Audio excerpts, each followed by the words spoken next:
Welcome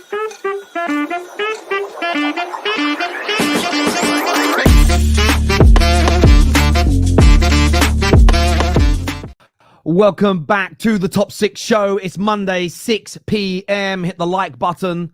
Make sure you're subscribing. So much to talk about today. Man City fans online rattled. Arsenal disappointed. Trossard's red card. Did it cost them the game? Or are referees out of control at this moment in time? Rodri, season-defining injury. Plus, we're talking Nico Jackson. Is he as good as the likes of Saka? The likes of Mo Salah? The stats would suggest he is. We're going to delve into that in more detail on the Football Terrace. My brilliant panel is here. Ches will be joining us soon, but we've got Egal in the house. We've got Tom Little. We've got Henry Wright. We've got man like Staffy and Nobbins. How are you all? You all well? You all good, I hope? Yeah. Very good, thank you. If John Stones didn't score, I would have been better, man. My team won the we were top for a little bit. So yeah, I need to be on. I need to be up there, Terry. I won. Okay, yeah, we'll put you up there. That's what happens when you lose back-to-back weeks, Henry. You're excited. I'm so used to being down there. We won the possession stats again this week. So listen, me and Terry have something to be happy about. Well, I look at it this way. You know, we have we average more possession than you this season, Egal. Hold that. Once you guys can get ahead of us, then we'll talk. I should be on the top row just because of that stat. Foreplay FC. And on top of that, yeah, I mean, I love a bit of foreplay though. Who doesn't? Who doesn't like a bit of foreplay? I'm just putting it out there. Maybe that's a pause moment. I don't know. But yeah, look, Man United also, we've got the same amount of points this weekend as the best two teams in the country. So I'm not bothered. It's a good weekend. If we're just looking at it as a results-based business, we had the same weekend as City and Arsenal. So it was better than City because you had to go away. We were away from home. And we weren't playing against 10 men. So yeah, I mean, we had a better result than City as well. Ooh. So speaking, do you know what? We're gonna wait until we get into the bigger trending talking points. We're gonna let the by the way, over 3,000 people already here. You absolute legends. Get that like button smashed. Make sure you are all subscribing. We're gonna be talking Arsenal, City, Chelsea a little bit later on the show. I did want to start with Manchester United. I want to go to Nobbins first on this. The Man United situation has caused a lot of talking points this weekend. Tell me more. In the sense of, it wasn't a bad performance overall. There was definitely some areas to work on, but probably more arguing this weekend amongst Man United fans than I've seen in 3 or 4 months. And the call out has been all the sort of eye test merchants who have always said, as long as we play good football for the large majority of the game, I don't care if we win, lose or draw, are still not happy that we played nice football for the majority of the game, but we didn't win. You've got the results-based guys who always are positive no matter what. We're really angry that we played well but didn't win. And we're talking about we were better under Ollie. It feels a bit strange to me. How did you see Man United's performance at the weekend? I thought that in the main, I thought that United were probably unlucky to not get the win. I thought the first half in particular, I don't know what the exact stats were, but wasn't it something insane like you missed 4 or 5 big chances out of 5? It's something ridiculous like that. I guess the question mark for me as an outsider looking is more the fact that it sort of went away from United towards the end, and you didn't kill off Palace, obviously, and then Palace came more back into it, and then it was Palace who were on the front foot, obviously, and this is the issue where in the Premier League, if you don't kill off the opposition, then that is the case. So I think it's probably a performance which raises more questions than answers. Rashford didn't feature at all, did he? Or did he come off the bench? I don't know. He came on late. Yeah, I know a lot of United fans, have been I know a lot personally who like have fallen out of Rashford now, and they sort of think that, all we need to do is drop him and our woes will be resolved. But I think you take him out of the side, you lose a lot of goal scoring threat. Of course, I know it was only Barnsley, but hey, he scored a couple of goals. I think Rashford's he's clearly a confidence player and a form player. I thought it was a little bit surprising that he didn't start. Again, I know it's only Barnsley, but still. So yeah, I think from my perspective, it probably raises more questions than answers, to be honest. First half promising, for opening bits of the second half promising, but you didn't kill your opponent, and they came back into it, to be fair. So again, if I was a United fan, I don't really know what I'd think, to be honest. How about you, from your point of view, Egal? I know there's no love lost when it comes to you talking about Manchester United. How do you think they did at the weekend? And is it the kind of performance that we should take encouragement from as Man United fans, in the same way yourself did in the early stages of your rebuild? Terry, you guys did everything but put the ball in the back of the net. Let's be honest. Defensively, you guys were good. It was a Dean Henderson revenge game. He literally looked like he was out there to try to get some sort of make a statement for him being sold or something. He made 7 saves. You force a goalkeeper into 7 saves. You can't really criticize your team too much. I feel like the thing is, away from home, you guys do struggle to score as many goals as you usually would at home. And I feel like your performances away from home are a little bit more closer in cagier. But right now, early in the season, the performances matter more, I feel like, than the results. It's not late in the season where you just need to get results for a top 4 or something. It's so early in the season. You want to build good habits. And I know people want the results, people want the wins, but at the end of the day, you didn't lose. It wasn't a situation like Brighton where you necessarily didn't play so well. You almost could have won and you ended up losing. You'd rather have the right way of play starting to build up, have your players build the right habits, and then hopefully build off from there. So I don't think it's not necessarily that bad. I couldn't really criticize too many people. The only person I really made fun of was what was Martinez doing, 2-foot jumping in the air with the player. That I thought that was it's crazy. Like WWE. Yeah, and I thought if you're going to give a red card to a player, that he could have easily been given a red card for that situation. But overall, and also your manager, he shouldn't be taking Zirkzee off. If you guys are playing that well, I don't know why he took him off, but when he took him off, the game kind of changed. Ten Hag as the manager is supposed to make changes to benefit you guys as a football club to try to win the game. It seemed like he did more harm than benefit with his substitutions. So you can't really fault the team. I think this is on Ten Hag. You guys were you were playing well. He messed it up. I look at it this way. I think it's about being balanced. Everything you've said there about Ten Hag's bang on. He tried, and me and Staffy went through this in detail Saturday. He tried to do something where he wanted to draw Palace out, who'd been sitting very deep against us, who showed us a huge amount of respect by not trying to attack us too much, not trying to press us. And his approach went wrong. However, although I understand what he was trying to do, you have to still criticize getting it wrong. However, you can't undo the first 75 minutes of the game and not say that if the players had converted some of those chances, then those last 15 minutes and what he tried to do wouldn't have mattered. So I don't think it's a case of purely blaming, and I don't think Staffy did this either, but purely blaming the manager.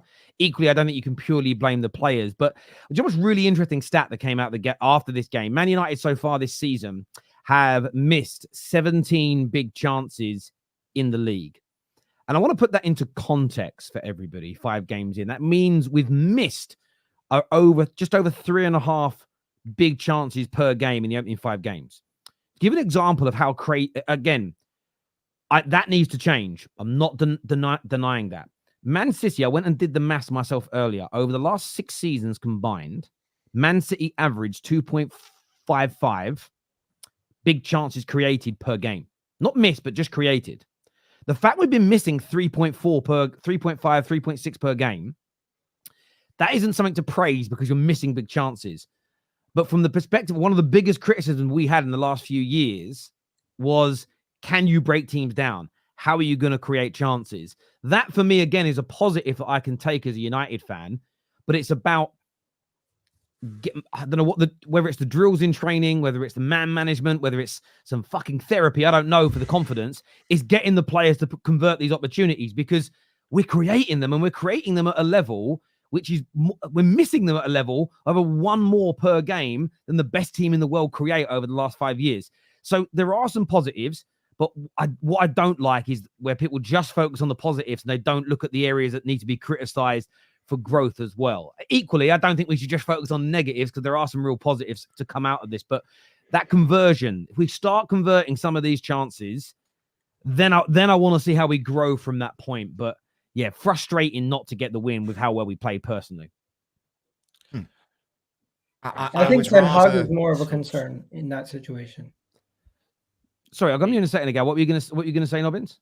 I was just going to say, just on the big chances miss point, I would rather be in United's position where you're at least creating the chances to have them missed, rather than not even creating the chances. Yeah, it's like, if like a striker's going through a rough patch, rough patch for Haaland last season, but, he was missing a lot of big chances for his standards, but he was at least getting into the right positions. And I think it's the same thing. I wouldn't be concerned about a team missing big chances. It's more about I'd be more concerned if they weren't creating them, because you'd like to think that variance will balance itself out, and eventually United's forwards will be ultimately taking those chances. That's all I wanted to say. I agree with that. I don't think it's a bad thing that you're like. I know it's obviously worrying that you're not taking your chances. However, I agree with what Nobin just said. Bang on the money. If you're in a position where you're not even creating clear-cut chances, then there's a hell of a lot more pressure on around those players and the manager. There are obviously some positives. It's another clean sheet. What's that? Three Premier League clean sheets this season? Fulham, Southampton, and Palace. Now, that's. I mean, defensively, you're clearly improving, and you should be, because you've brought in some good defenders. But I don't know how Ten Hag's gonna get you to finish those chances. Does he change system? Does he rotate the wingers? Is it something you can do on the training ground? Is it just, like you said, is it a therapy thing? That's the big question. Because if you do start putting those chances away, you'll fly at the table. And right now, I mean, teams are. I mean, there's so many unpredictable results in this league. You could have 2 or 3 wins to be in the top 4, and then all of a sudden, the pressure's kind of off of Ten Hag a little bit. So if he changes it around, but equally, if you carry on going like this, you could slide down the table. So it's such fine margins. Well, I don't think there's much Ten Hag. The only thing that Ten Hag should have done was keep Zirkzee on the pitch, because he was the guy that was sort of the hub that everything good was going through. And I feel that taking him off, because Rashford came on for him, and I felt like United kind of lost a bit of control in their attacks. It kind of became more frantic and less organised, and I felt the game started to go away from United a little bit there in terms of getting that winner.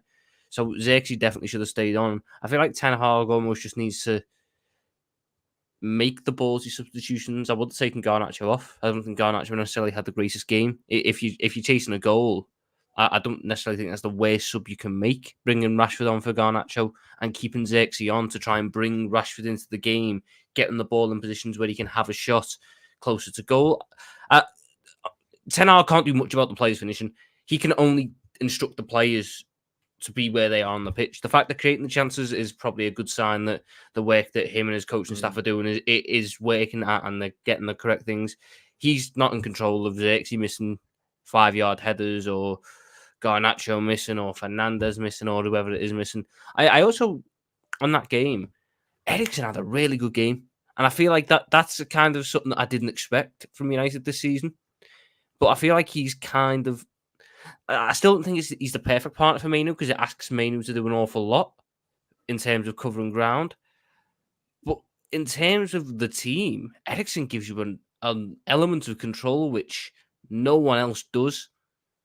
And that is that's probably one of the more important things that has been lacking for United against these types of opposition who are going to respect you and try and drop off you a little bit. You need a guy who can control the game and run it at his pace, so you can create something. I felt like that was something that was missing from United in the earlier parts of the season, especially like Fulham. I feel like if an Eriksen had played in a Fulham game, that game would have been probably a similar scoreline, but much more controlled and a lot less sort of end-to-end hectic in that sense. So I'm actually really interested to see how Eriksen is used for the rest of the season, because I know he could have went this summer, and now he's, in my eyes anyway, he's shaping up to be quite an important little piece for that United team at the minute in terms of adding control and balance.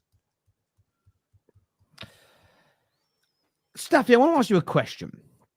You tweeted something at me at the weekend, and people will probably be shocked because it was quite a positive tweet. Along the lines of improvements are there.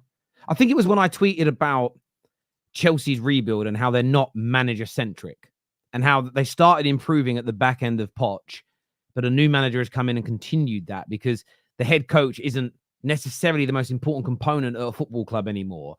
You sort of echoed that when looking at Manchester United, that there are some improvements this year that you're sort of happy with, in the sense of, even if Ten Hag can't start getting any subs right, doesn't start getting any starting lineups right, somebody else can come in and pick up the reins and make us a better team.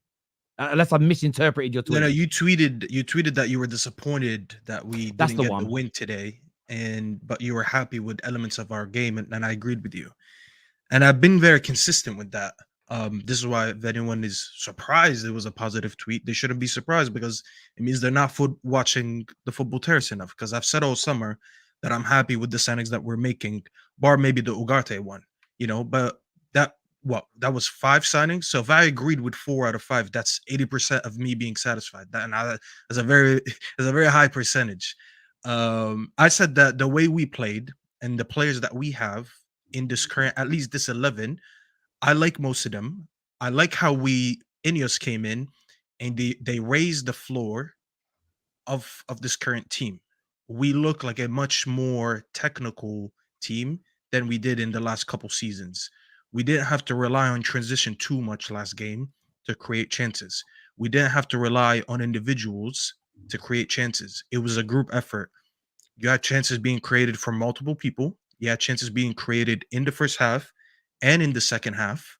And let's be honest, on another day, our strikers convert these chances. Sorry, let me mute this. But on another day, our strikers convert a couple of these chances, and we probably win it in the first half. Now, I think Nubbins said it perfectly, and I'm always very happy to hear Nubbins echo something that I said, because I doubt I doubt Nubbins heard my match reaction, but he said the same thing I said. The end of the game is where I was disappointed. And that's why I highlighted my match reaction on that. We didn't keep our foot on their necks. We didn't keep our foot on the gas. We started giving the game starts slipping away, and it's fine. You cannot.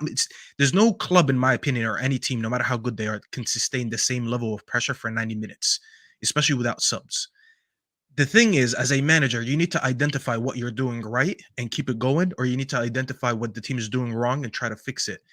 The manager failed to keep the pressure that we had, keep the same momentum as we had. The possession was slipping away, and fair enough. The issue with Eriksen is that, and listen, Tom, I heard what you said, and I agree with you, but reality is Eriksen cannot play as many games as an average Premier League player could play because of his age, because of his heart condition, because of his physicality. He played 3 games this week. Now, I don't expect to see him play 3 games in a single week again. This is a surprise to all of us. Now, the manager needs to take him off, but he also wants to sustain possession. What do you do? Instead of doing that, he started bringing on transition players. And that's what Terry said. We failed to score against Palace. We were running out of time. So he thought, what's a good idea? Let me try to draw him out by bringing on players that are good off the ball more than on the ball. And hopefully, if they come out of their shell, I'll hit them on the counter, or hit them on the transition. Palace are not stupid. They're not idiots. There's less than 20 minutes left, and he tried to draw them out. That's too late. They're happy to leave with a point. Anyone here will tell you Palace will be happy to leave with a point against any of our teams. So the fact that he failed to adapt or failed to keep the same pressure is why I called him out. Because I think most of our play being good is not down to him. It's not down to the tactics. It's down to the recruitment that we've done. Because I don't see a lot of change in the way that we play. I just see better players executing it. I see a better right back than Aaron Wan-Bissaka, who can actually get the ball, pass, dribble, do little 1-2s. I see a center back who's more competent than Maguire, who's a little bit more technical than Varane was. I see a striker who can hold up the play better than Højlund did. I can see elements of improvement because of the individuals. So that's why I'm sorry. I'm not giving the manager too much credit. And last thing, because I don't want to ramble on for too long, Egal said earlier, we should be happy with the performance. And it's not always about the result. It's early in the season. It might be early in the season, Egal, but it's not early in Ten Hag's process. And I don't like to use the word process, but this is his 3rd year. 2 years ago, I would have agreed with you. I would say, yes, it's his 1st year. He's learning the team. He just got new recruitments. It's all about the performance right now so we can eventually win. I cannot excuse him in year 3 to just be celebrating performances when we're behind on the timeline, Egal. We're too late. We should have been doing this our first year and a half, first 18-month max. I'll be talking about just performances. But I cannot ignore that in year 3. Year 3, you should have already been doing both. And he's behind on schedule. I'm sorry. Yeah, I do understand that. And I think that's where our rebuild is maybe different from other clubs. It's a rebuild at club level, but the manager has still been here a while. And look, we saw Anthony Joshua's fight at the weekend, taking an example here for another sport. All the footage has come out from his corner. And Ben Davis, who is it? Ben Davis or Ben Davison? Ben Davis. Ben Davison. Very good coach. Very good coach, but gave out, again, hindsight's lucrative, terrible advice at the beginning of the round where he was knocked out of, telling him to do what he did. And you heard this commentary from Shane McGuigan and other sort of ex-pro fighters and coaches saying, oh, no, you still don't look stable. Cover up for a few more rounds and then use your athleticism in the back end of the fight. And he ended up getting pinged, and he did exactly what Ben Davison told him. Now, Ben Davison's such a good coach. He's come out and said, yeah, AJ lost, and we've been praised for his wins recently. We've got to hold our hands up. Now, if 2 or 3 fights more go along and Ben Davison gives advice and it leads to his fighters being knocked out, he'll start to lose fighters. People will leave the camp because at the end of the day, you have to hold your hands up and take responsibility. And I think most Man United fans have been very well balanced this weekend, by and large. Happy with certain areas, critical of others. That's the right thing to do. We're in a weird state as a club because the manager's been here going into his 3rd season, but the rebuild has only just begun. The squad, I can clearly see it taking shape for what the club wants to deliver, but the manager's got to make it succeed. And we should have won the game.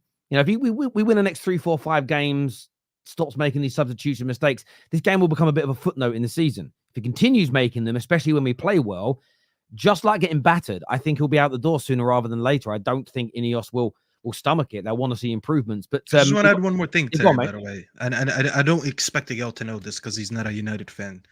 But Egal, we've won 6 of our last, I think, 19 Premier League games. That is not a good stat. This is why, this is stuff that's adding up. If this is if this is a continuous run of good performances and we just slipped for one game, I'll say it's okay. I've been here on the Terrace before where I used to back Ten Hag. I think people forget this. Terry will tell you. I used to back Ten Hag all the time. And his first season, when it was consistent, I didn't mind it when we had a bad result here and there. But to be in year 3 and to be on 6 wins of the last 19, and people want to ignore that and they want to celebrate now performances when we've been begging for performances for 2 seasons, it's just, I'm sorry, it's unacceptable. Year 3, you're held to a higher standard. The threshold is much tighter than it was before. And I can't judge you like you just walked in. I give Ineos more leeway because I see people like Twisted Bubba that are here consistently here on the top 6 every time, or every straight facts are here. And he always likes to ask me questions. He's like, what's the solution? Why don't you give Ineos the same hate that you give Ten Hag? They just walked into the door, and the job that they've done in about they came in February? So it's been 8 months. How can I hold them to the same standard that the manager that I hold the manager to when he's been here for his 3rd year and they've only been here for 8 months?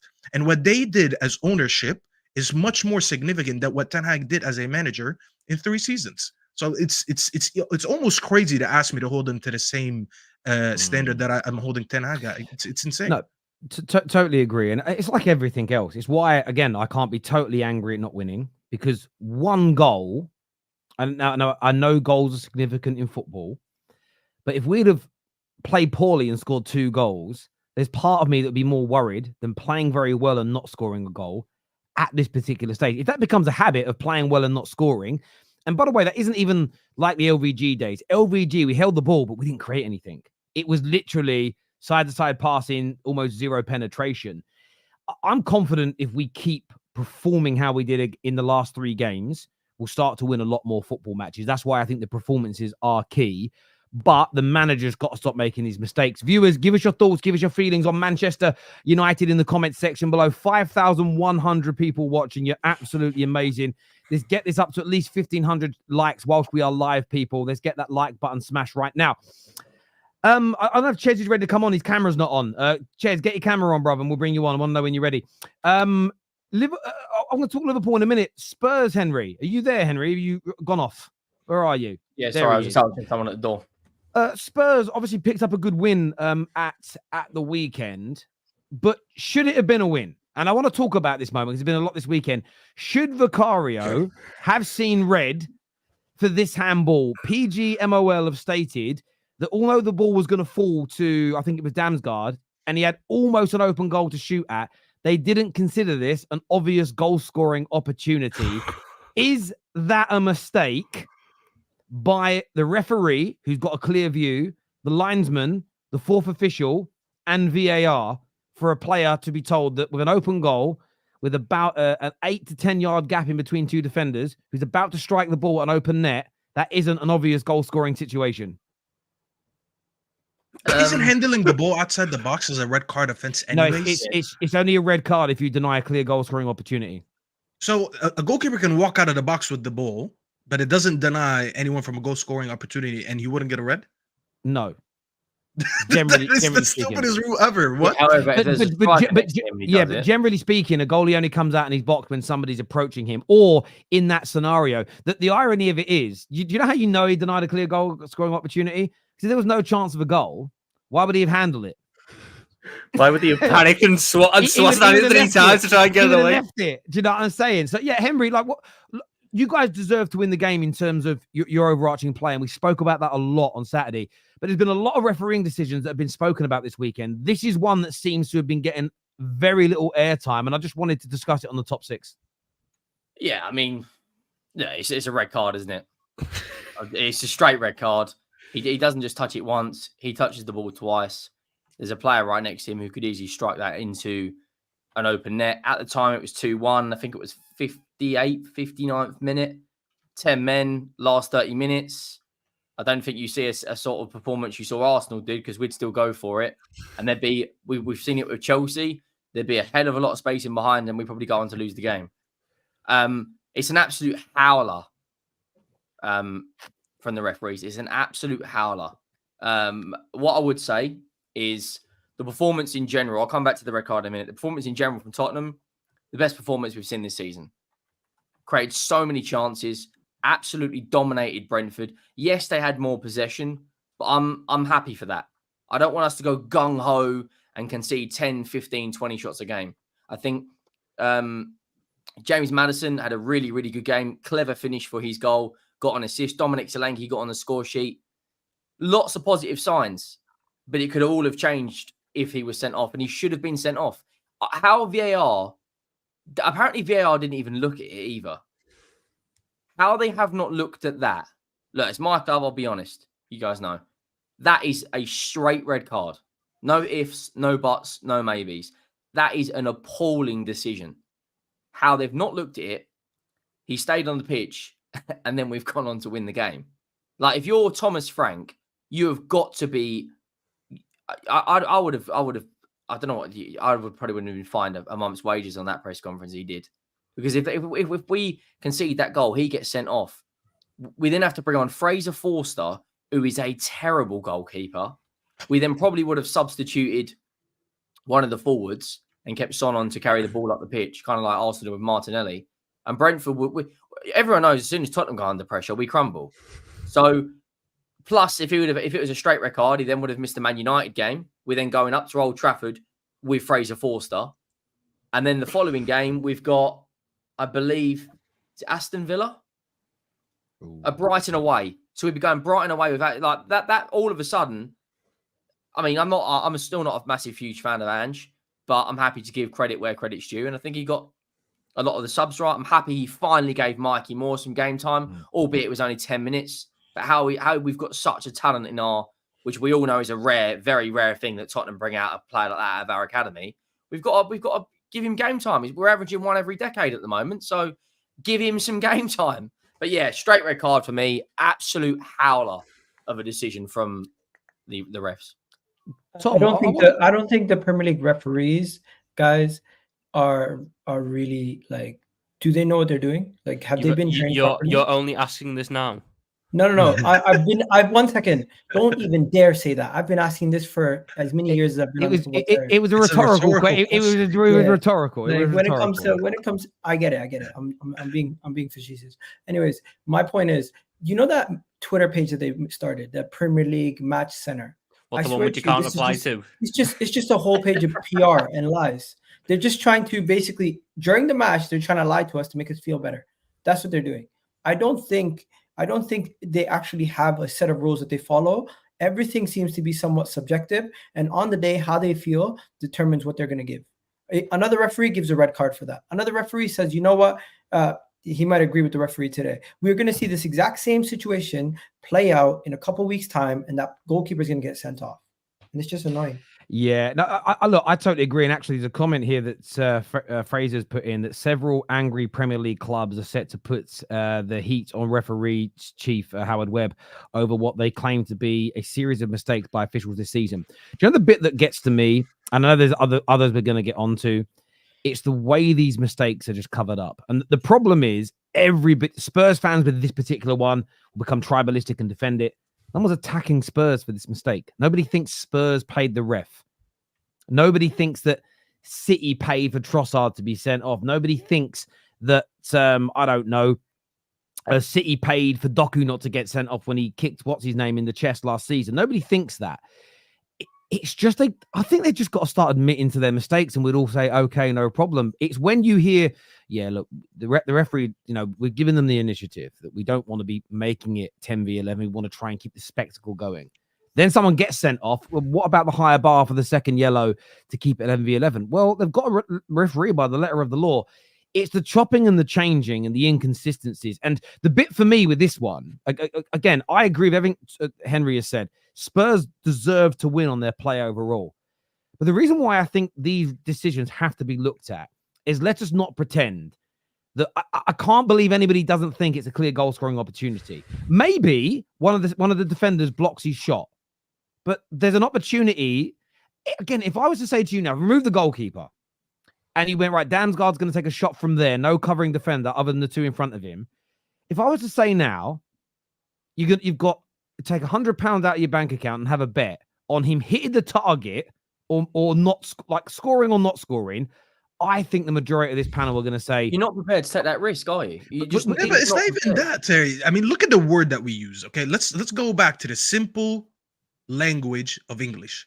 Opportunity, that's what it says. It doesn't say guarantee. It says opportunity. Exactly. For you to have an opportunity, it means you have to have a shot on target or just have a shot in general. So you're telling me if Vicario doesn't touch it, does the striker get a shot? Yes. To me, that is enough to say that, you know what? He stopped it on purpose because he knew if he doesn't get the ball, the striker's going to get the ball and he's going to take a shot, whether it gets blocked or not. He doesn't want to take that chance to find out, so he just handled it. It's simple.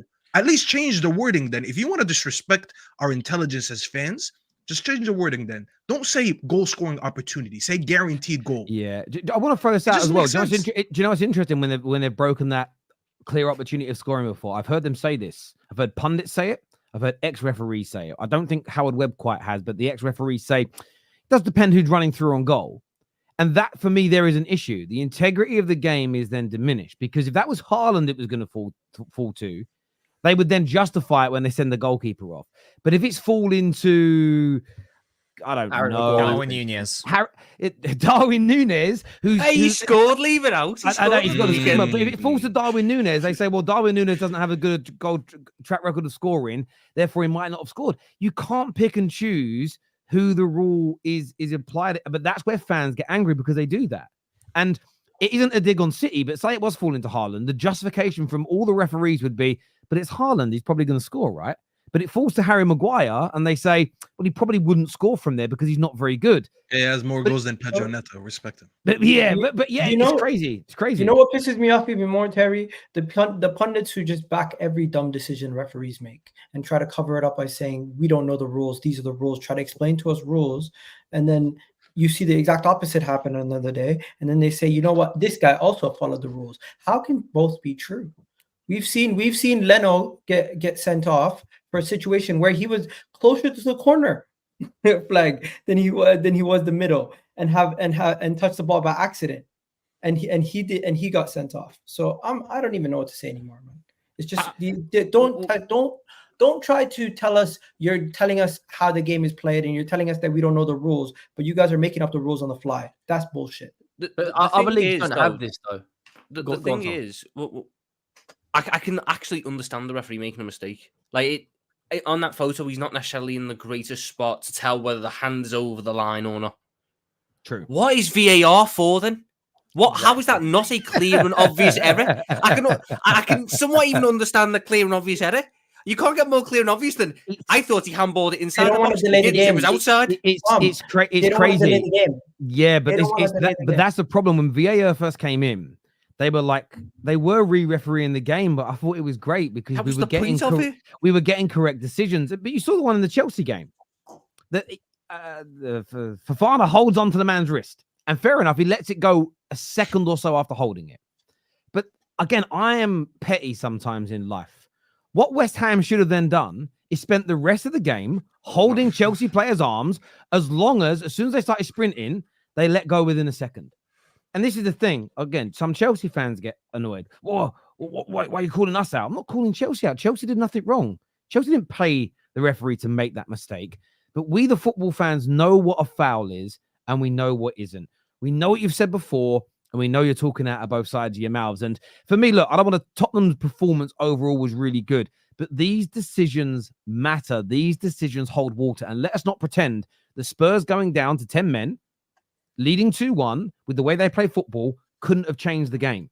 It's not, we've seen this. When Spurs went down to 10 men against Chelsea, look what happened to that game. Chelsea absolutely ruined them after that. So referees have got a lot to answer for. They've had a horrendous... I mean, look, even my own team, the more I watch it, the more I don't understand why Lisandro Martinez wasn't sent off. I can't fathom. Just because, again, and I've got to be consistent in this myself, just because you don't make contact with the leg doesn't mean it wasn't dangerous. Because by the time he landed, Lisandro doesn't know what the Crystal Palace player is going to do. He's set to put his feet down. And I've been saying this for weeks. Go back through my timeline. Since when did tackles from behind and two-footed challenges stop being straight red cards? Wissa got injured last week from a sliding tackle from behind. I don't remember when I grew up as a kid, even in my early teens, if you, at any level, Sunday League, school, Premier League, if someone slid in with a tackle from behind, it was a red card. You weren't allowed to do it. Everybody knows this in the game. Suddenly now, you're allowed to do it. I've seen so many players. We saw it last year. I know he got sent off in the game. A doggy did it against Chelsea. Went in with 2 feet. Me, maybe I'm old school. I'm just like, well, that's a red card, isn't it? It's just a red card. He went in with 2 feet. Got a yellow. I'm sitting there thinking intent, though, isn't it? And Martinez has got both feet off the floor. But intent. It's nothing to do with intent. Intent has never been in the law of the game. Not in my lifetime, anyway. There's no law that's ever stated there's got to be intent to hurt. It's just, is it dangerous? Now, the thing with a 2-footed tackle, it shouldn't be whether you hit the guy or not. It's it's what would happen if you did. That's what. End of the day, if you're speeding at 100 miles an hour, you are arrested and prosecuted because you could kill someone. Just because you didn't, it's out of control, Terry. Drink driving is illegal, whether or not you crash and hurt someone. 2-footed tackles from behind should be red cards, whether you hurt someone or not, because it's what could happen. It's crazy. But these refs are shocking. It's even worse as well because you're seeing 2-footed tackles and tackles from behind and scissor tackles now no longer being red cards. But you know what it is? When your foot bounces over the ball and makes contact with someone. That's now a red card, but you can 2-foot someone from behind and it's a yellow. And even though Tom, that one, like when that one happens, because I think that one happened in the Spurs Liverpool game last year when I think Bissouma got sent off. That one is actually more unfortunate because he actually intended to play the ball, but because of the laws of physics, his ball is just his foot rolled over the ball and made unfortunate contact. Whereas Lisandro, and I'm so pissed that it happened. I wanted Lisandro to get pissed to get a red card because I'm personally pissed off at him anyways because he does one stupid tackle every game anyways, and I wanted him to finally get called out for it because he gets too much love in this fan base. The fact that both of his feet are in the air and it has zero control over what happens. Literally, the only reason the player didn't get injured is because he didn't put his foot there. It was up to the other player whether he gets injured or not. Lisandro was completely out of control with his tackle, and he just gets a yellow for it. It is actually insane that he gets away with this. There's going to be worse. It's a lesser incident start the season that we will see red cards for, and not this one. I agree, and I think football fans have to start having the same energy whether your club benefits or not. It's the only way we're going to make these decisions right. What I learned this weekend alone is it is no longer a red card to go in with 2 feet. It is no longer a red card to throw a ball at an opponent's head. So again, I want to, whether it's done in jest or not, I now want to see a team. I want to see a team risk it for a biscuit. I want to see people doing it all the time. I literally want to see Arsenal win their next game, as long as it's not during, because it's handball if the ball's in play, as long as it's a dead ball situation, I want to see them throwing the ball at people's heads and no one getting booked. Equally, what we've found out is you can hold someone's arm when they start running, as long as it's only fleeting, so it's for a split second or two. Do you realize that no one's going to score a goal if you hold on to their arm for a split second or two in attacks? The refereeing is horrendous, and it certainly needs to be called out. Another good performance at the weekend, though, for Liverpool, Tom. And you guys seem to have really bounced back well from the one game blip that everybody assumed was going to be the end of Slot, and you guys were going to fall apart. But you've done well again. Hey, look, anyone's going to have a tough time playing at Nottingham Forest super team at the minute. You know, unbeaten in the league, one of the best defenses in the league. You know, it's a tough game the rest of the time. Yeah. What can we do? I mean, that was a really good performance on Saturday. Again, all credit goes to the midfield. It's looking so good at the minute. Gravenberch, McAllister, Szoboszlai to a lesser extent, but he's doing a lot of much needed work. And Diaz is getting very close to an apology from me because we're actually starting to see the end product that I've been asking for 2 years. Like the first goal. Is Nunes getting an apology? Diaz has shown me consistent end product. It's not the greatest sign when my manager's in a press conference after the game going, I watched him shoot and went, why have you shot? It's not the greatest sign in the world of confidence in the striker. But on Diaz, the touch for the first goal, Kepa helps him out a bit because he's God knows where he is. But the touch and composure to bring that down on your thigh, take it round, then put it in the net, brilliant. Trent had a good game. I'm so happy with what we're doing. And the fact of the matter is, we have fixed, at the minute, one of the main problems we had last year. We are not in basketball matches every other week. We've conceded 1 goal this season in the league. And it was a screamer from Hudson-Odoi. We've got the lowest XG conceded in the league. I think, well, we did going into the game. I don't know what it is now. We just look so much more solid, and that in turn helps every other aspect of the game. We look less tired because we're not having to run ourselves ragged for 90 minutes. We look more controlled in the games, so we can afford to make different types of substitutions and rest different types of players. We actually are a better, arguably, in possession attacking team. Don't get me wrong, in transition, Klopp's football will probably always be superior. But we actually have some really nice moves and some really nice structure in our attacks. I mean, the third goal, I know it's a mad shot from Nunes, which goes in, but the entire move build up to it was really good. Slot's done a lot of good work with this squad, and people are now going to go with the Rodri news and that. Can Liverpool win the way into a title?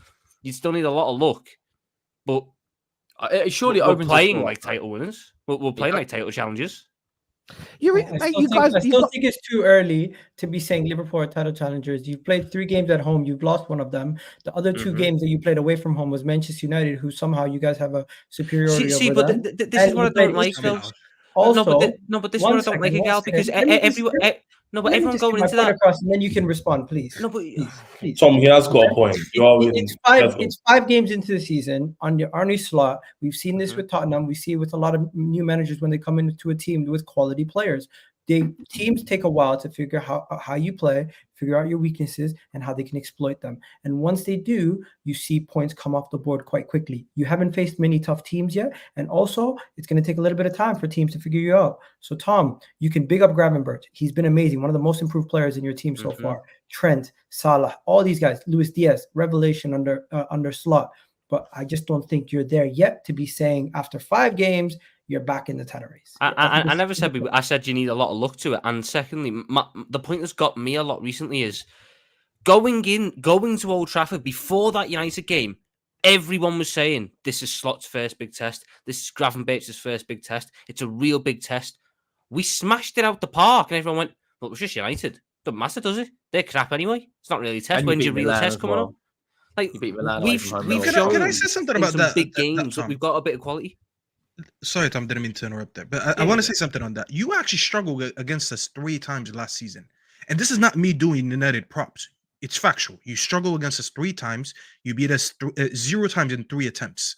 We drew all 3 of them, and we won 1 of them in extra time because it was a cup. So you technically didn't beat us on 3 attempts. You conceded 6 goals here. Exactly. So to come here this season and say, "Oh, well, it's only United." Well, it was only United last season. If anything, I think United last season was worse. And you couldn't beat us. So I think it's very easy to dismiss that you just beat a United team that hasn't been good when he actually didn't do it in 3 attempts last season. Now, I want to add something real quick before I open up back to the panel. Unfortunately, the Liverpool game is the only one that I didn't watch.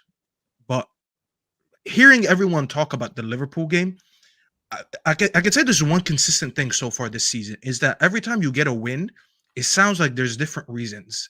And I think that's a good thing.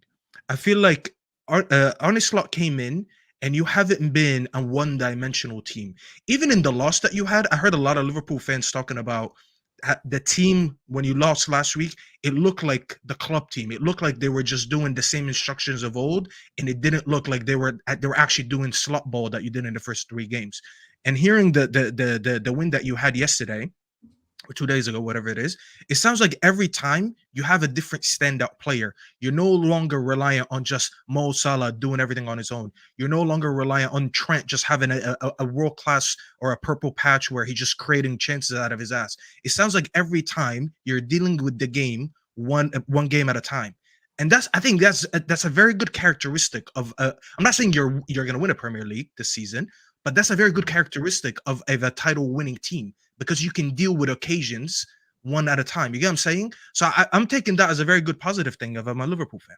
I think one of the big things as well is that defensively, because we are much more solid, we don't need to score 3-4 goals 100%. a game like we did last year, which was ultimately our downfall. Like against you, where we had loads of chances, missed them all, and then never ended up getting enough goals because we conceded 2 crap ones. It's no longer Keeping clean shootouts. sheets means you only need one. Yeah. Once again, you've played 5 games. Your defense, But they haven't played. They haven't. Sorry, Egal. Egal. Can I just jump in a second, Egal? Can I? Because you've said I want to address your point. This 5 games thing. Yes, they have a new head coach, but I think we're absolutely disregarding such a key component of modern day football. The club isn't going for a rebuild. It's a new head coach taking over a squad that's already very good and a club that is typically run very well. Arsenal's rebuild is not built in the image of Mikel Arteta. It's built in the image of Arsenal. He's your head coach. Yes, he has a lot of input and say. Pep Guardiola doesn't run Manchester City Football Club. They have a club structure in place. He is the head coach of it. They will, unless they sign a bum, they are going to continue to be a very good team after Pep. Probably not as good because Pep's the greatest. But they're not just suddenly going to go from being, it's not going to be a case that they get a new manager and, we've got to see how they play. That for me is almost, that is the type of punditry that you would apply to clubs run in the Wenger and Fergie era and beyond, where the club was built in the identity of the manager, and you have to wait and see. Liverpool, they're going to have games where they lose. Of course they are. No one is saying that they're going to be invincible and they're going to be perfect. I still think the squad needs more work. But it's just a new head coach taking over from a very good head coach and a very good team that actually just needed, more than anything, a little bit of tweaking to its game. I don't think this is about 5 games. It's like Chelsea. A lot of people called me out for saying I think Chelsea are, at the very least, on their way to being back. Because it isn't just about the 5 games under Maresca. It's the improvements that were being made at the back end of last season. They haven't started their project again, Chelsea. They have just put a new head coach in. And this is why I say that I expect Chelsea to kind of be doing what they're doing now. In terms of they're going into the 3rd year of their rebuild. They know they've made mistakes. They've addressed those mistakes, both with the structure at the club, who's making football decisions, and the manager they've appointed that haven't been right. But there's still a progression. And I just think I'm still a little flabbergasted that we have so many football fans still that think managers run clubs still. They don't. They coach the first team. The club, most of our football clubs now, and I'm glad United are in this space, none of our clubs are run in a manager-centric way.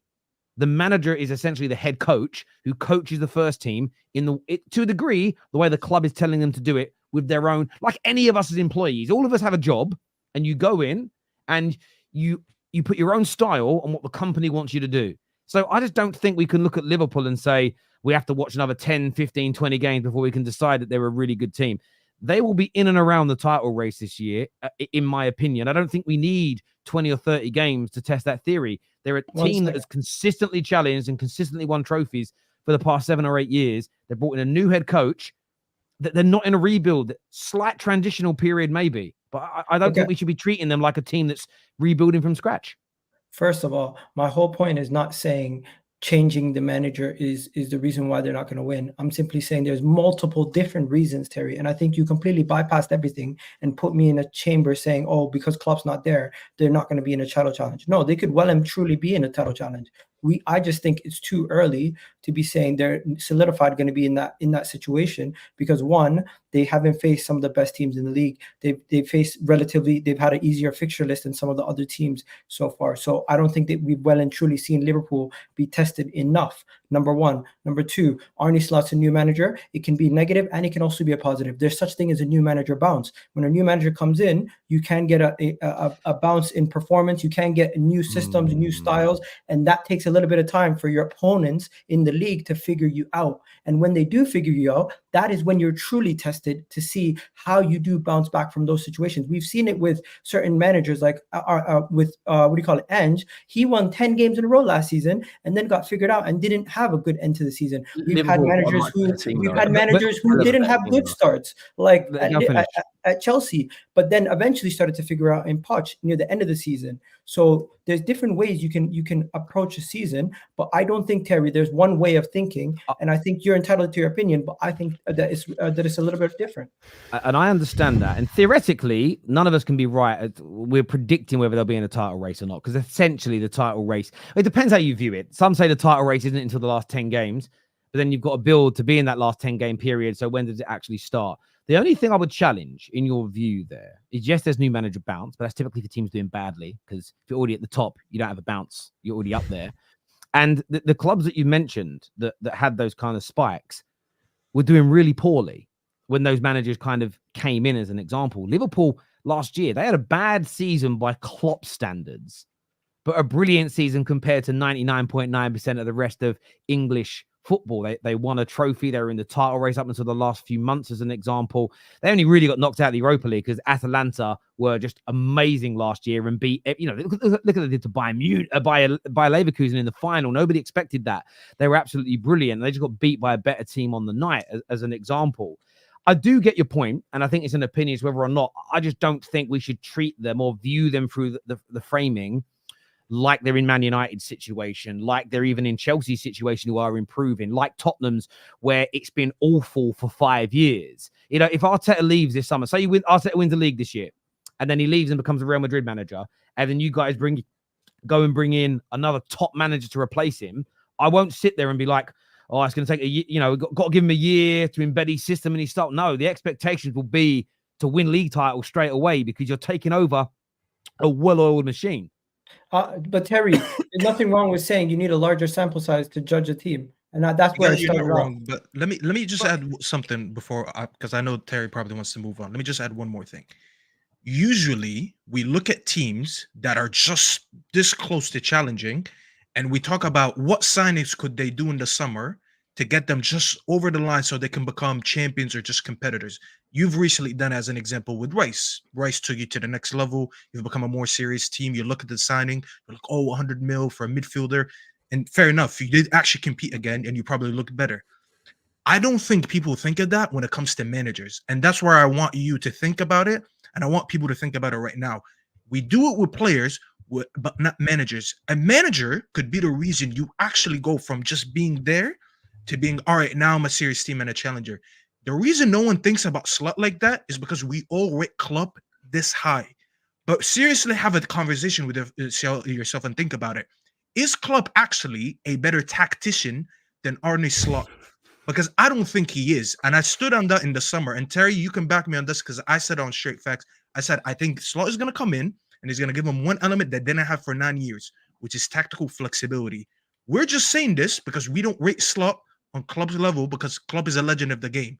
But when you really deep it, this tactical flexibility could be the reason Liverpool could go from just being about in the last 2 years to now being, you know what, we're serious, because we took a next step and we're actually as serious as City, as Arsenal, when it comes to having a coach that can manage or coach the players to more than one style.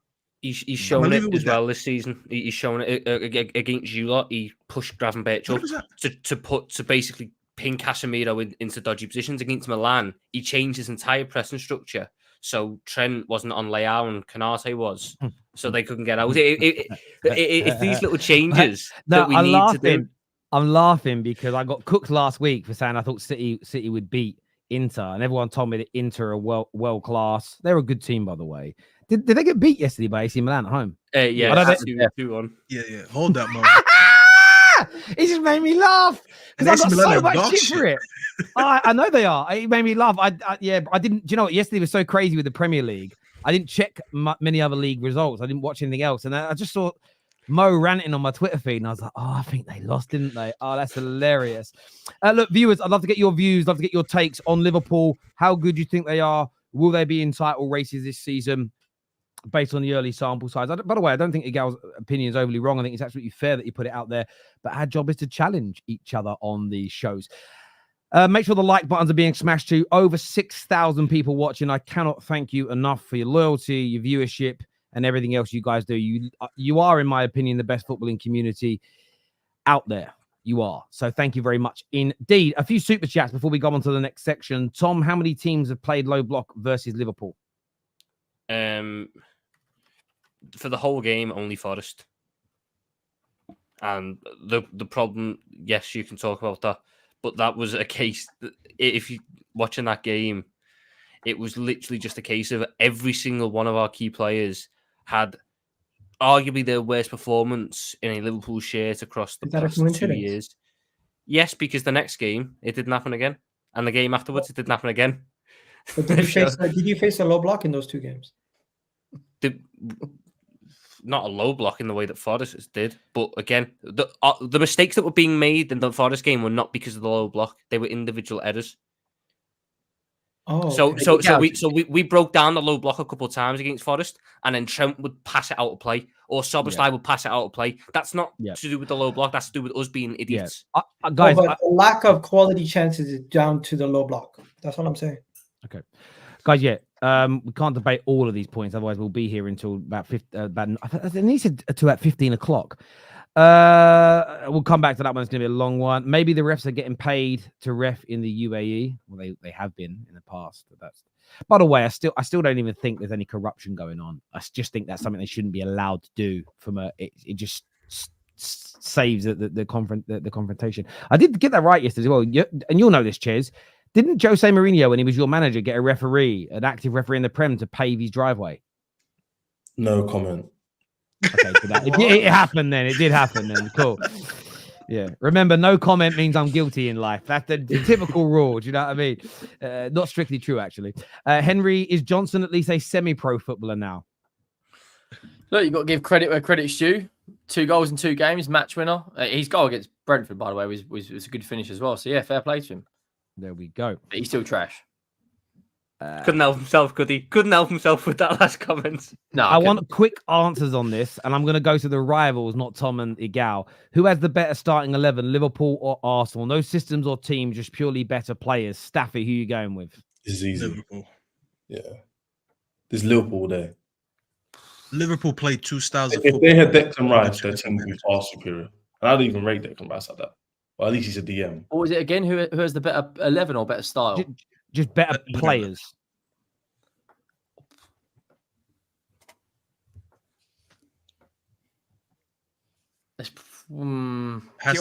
Purely players, the answer's Liverpool, but based on when you take everything into account, like the system and the balance, the answer's Arsenal.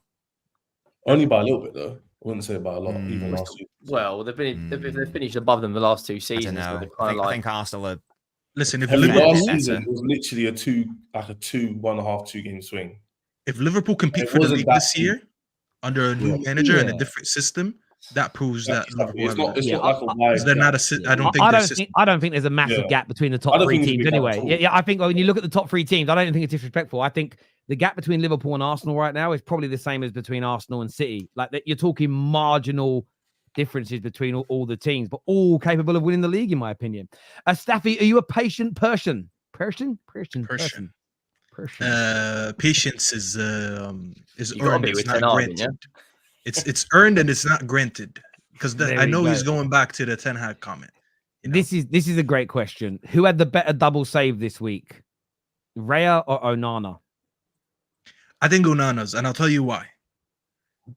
The probability of Onana making that double save, the way the second save, obviously, especially, the probability of him getting that, I think, is much slimmer than Raya making the penalty save and then going back to save. I've seen goalkeepers do a double save on a penalty before, but the way Onana did that double save so quick, and both of them are from open play, I think the probability of that happening is much more. I mean, to be fair, he got lucky. He just threw himself and it hit his hand. So it's like it's. I don't know. There's a lot of luck to it, but I think that was. Reyes double save versus Aston Villa is better. He didn't save the first one. To be No, fair, first it one hit the was ball. It hit the ball, the first one. Yeah. They were both impressive, Egal. Don't get me wrong. I just think Onana's he should have conceded. Whereas Raya, I'm like, oh wow, that's great reflexes. Onana's is like, wow, how did you even get that? It's one of those horrible things. Like they're both amazing, and then you're nitpicking. I'm going to be very biased and go with Onana just because. In fairness, I didn't. Mine's going to sound harsh. I didn't expect it from Onana. Yeah, exactly. That's what I'm trying to say. Because he's really heavy and big. And I'm like, how did he get up so quickly? Because normally he's sluggish. Sometimes shots don't even look that hard, and he doesn't get down quick enough. So yeah, he struggles to make one save, let alone two. So let us have this one. To be honest, I give it to Raya purely because the first one was a penalty, and I think he gets a bit lucky with the fact that Retegui heads it straight back to him, but saving the penalty is the biggest. Yeah. No, I get that. Viewers, give us your thoughts and feelings below. Look, there's loads to unpack from the Arsenal game. We're going to be getting on to Chelsea later too, but I wanted to start off with the news actually about Rodri.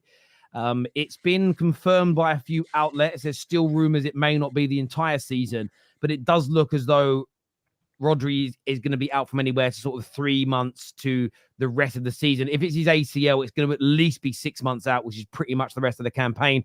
How badly do you think that's going to impact you? Nobbins, losing your best player for probably the rest of the season?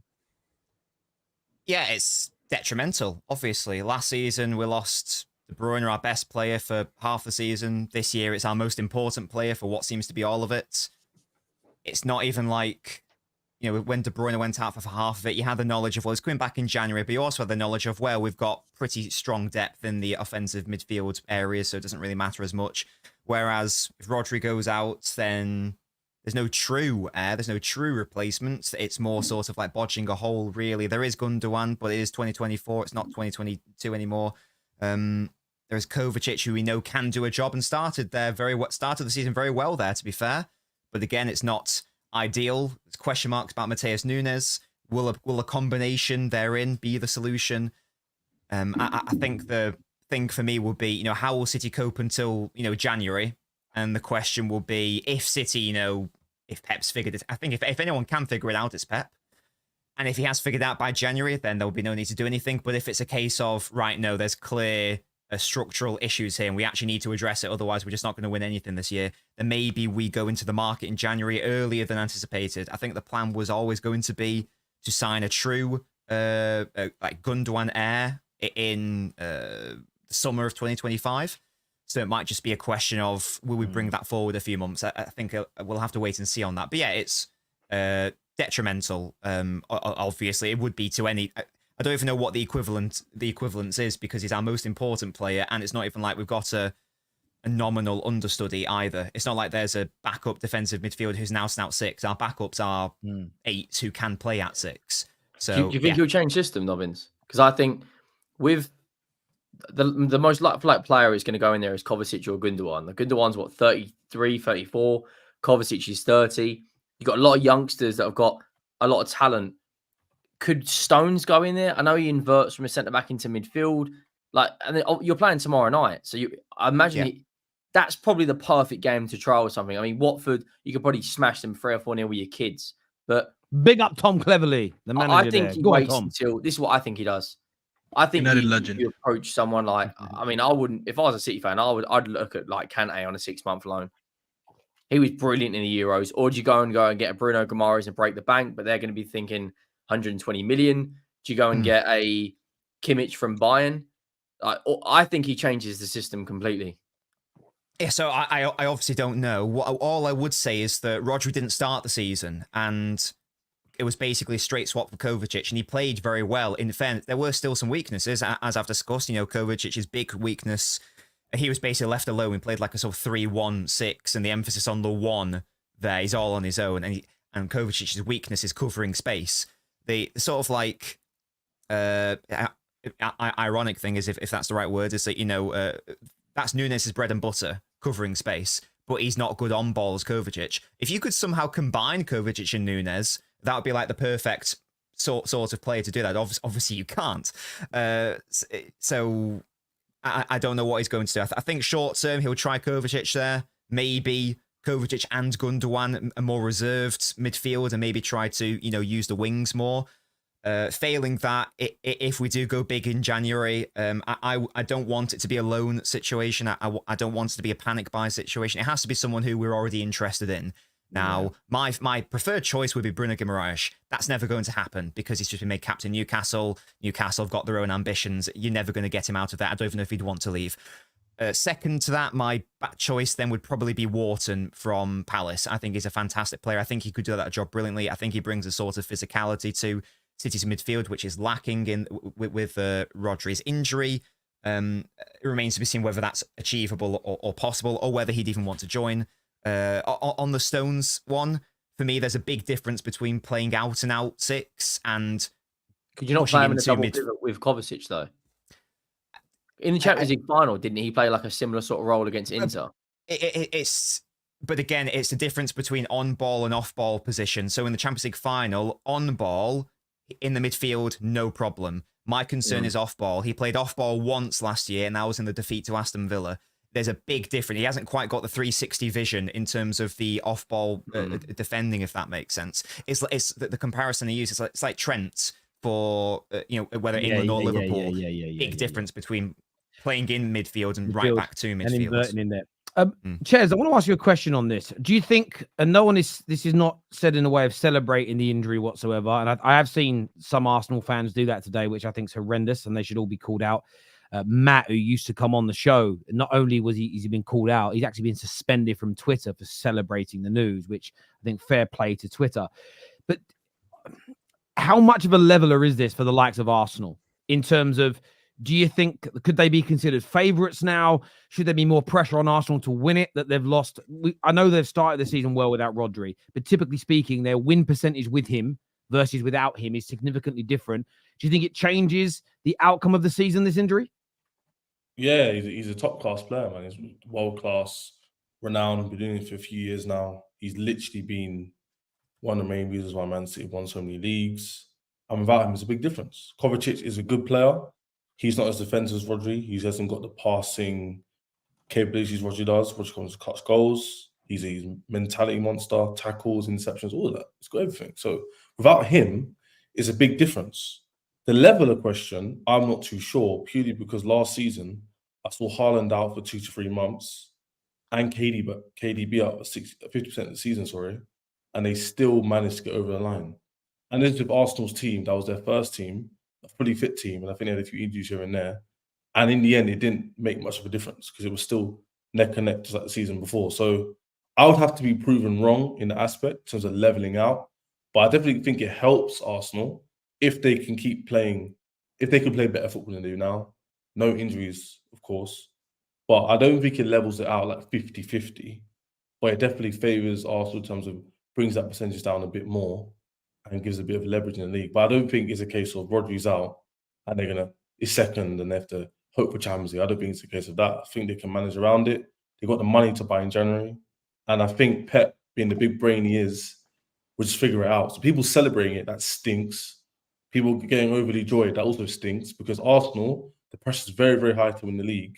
And with this injury out as well, from their perspective, they'll be saying no excuses. I don't agree with that. But for them as Arsenal fans, it gives them hope. But I don't think it levels it out. I think that's a bit too harsh on Man City's squad. Because even Nobbins will say there's no replacement for Rodri, but he would still expect a certain level of accommodation and like figuring it out per se in these next coming games in the league. So if Rodri's out, I think Man City is going to take the excuse of Rodri's out, so we can't win the league now. I think they can still say something, Chez. You said it doesn't even it out. I actually agree with you. I don't think it evens it out. It actually makes Arsenal favorites. Because the gap between them last season was 2 points. And let's be honest, City didn't really go out this summer and strengthen crazy. They added Savio, brought back Gundogan. They didn't really do any crazy business. So I'm looking at it. Why are we not now putting the pressure on this Arsenal team to win the title and be favorites? Surely,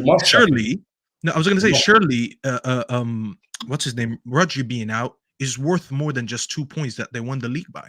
because we all sit here and say and rave about him being their best player. He's a Ballon d'Or nominee. Surely any team, if you lost Cole Palmer, I'll have a different conversation about your team. If Tom lost Mo Salah, I'll have a different conversation about his team. I'm looking at the City team. Why am I not doing the same thing with Rodri? I think we should 100% put the pressure on this Arsenal team right now. And I feel like people like Egal and other Arsenal fans that truly trust this team and this manager to win the league should now actually be demanding this, saying, listen, they're a very good team, don't get me wrong, but now they're much more weaker by losing their best player, that we should put pressure on this squad and this manager to go out and win this league. I don't think there's anything wrong with saying that. That should be the reason why I said it levels out, but I do put them favourites, is because I had Arsenal to win the league. I haven't given my prediction. I will do later on today. But I had said it on the basis of the mentality of Arsenal coming to the season. Maybe it's a bit different this time. Maybe the efforts from last season helped them this season.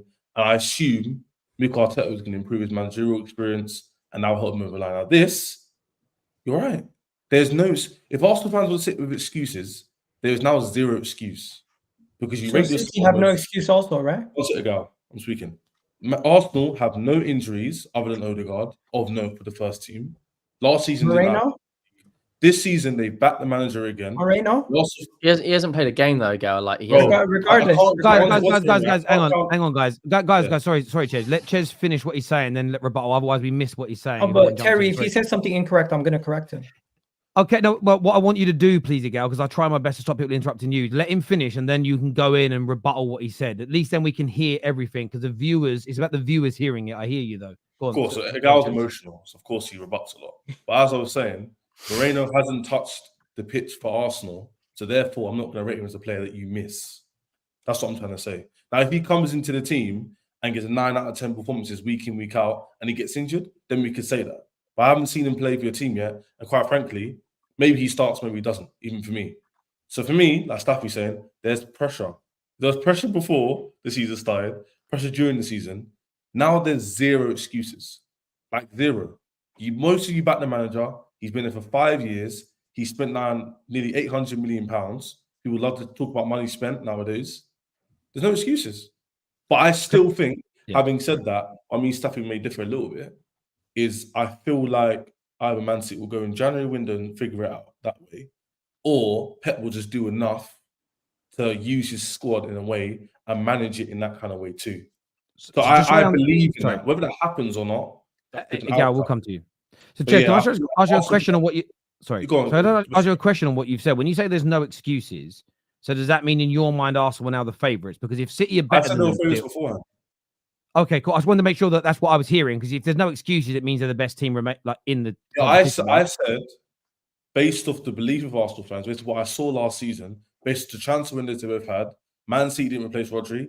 I don't really rate their attackers as a unit, my personal opinion. I thought Arsenal would have enough this season to win the league. So now, when Rodri gets injured, he's world class. I believe it's a leveler. But from an Arsenal perspective, I don't see why they wouldn't believe they couldn't win the league. Like, I don't really see where they would kind of angle it. Like, I get that. No, I get it. So you're basing that on what Arsenal fans say, but what's your opinion? I think it's more of a leveler.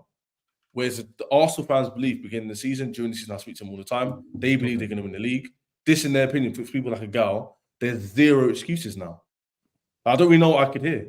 Okay. So, Egal, the floor's yours, man. You want to interrupt me? The floor's yours. Okay, I don't like how you're speaking, because you're making it seem like there's no other Arsenal fan on this panel besides myself. So unless you are speaking to other people in your friendship circle and they're telling you excuses, or they're saying something to excuse why we wouldn't win the league, I don't know why you're coming with so much vim. It just doesn't make sense. Number one. Number two, we can all admit that Rodri's been the best midfielder in the world for at least well over 2 calendar years. Not only that, he's been the Premier League's best player, I think, last season. So, of course, there's going to be a massive disadvantage and a boost to whoever is competing against Man City. That is just the honest truth. Now, in the same breath, Man City don't have an excuse either, because if they are missing one of the best players, they still have one of the best squads. They did not pay that same excuse to Arsenal when we lost Saliba. They did not give the same excuse to Liverpool when they lost Van Dijk.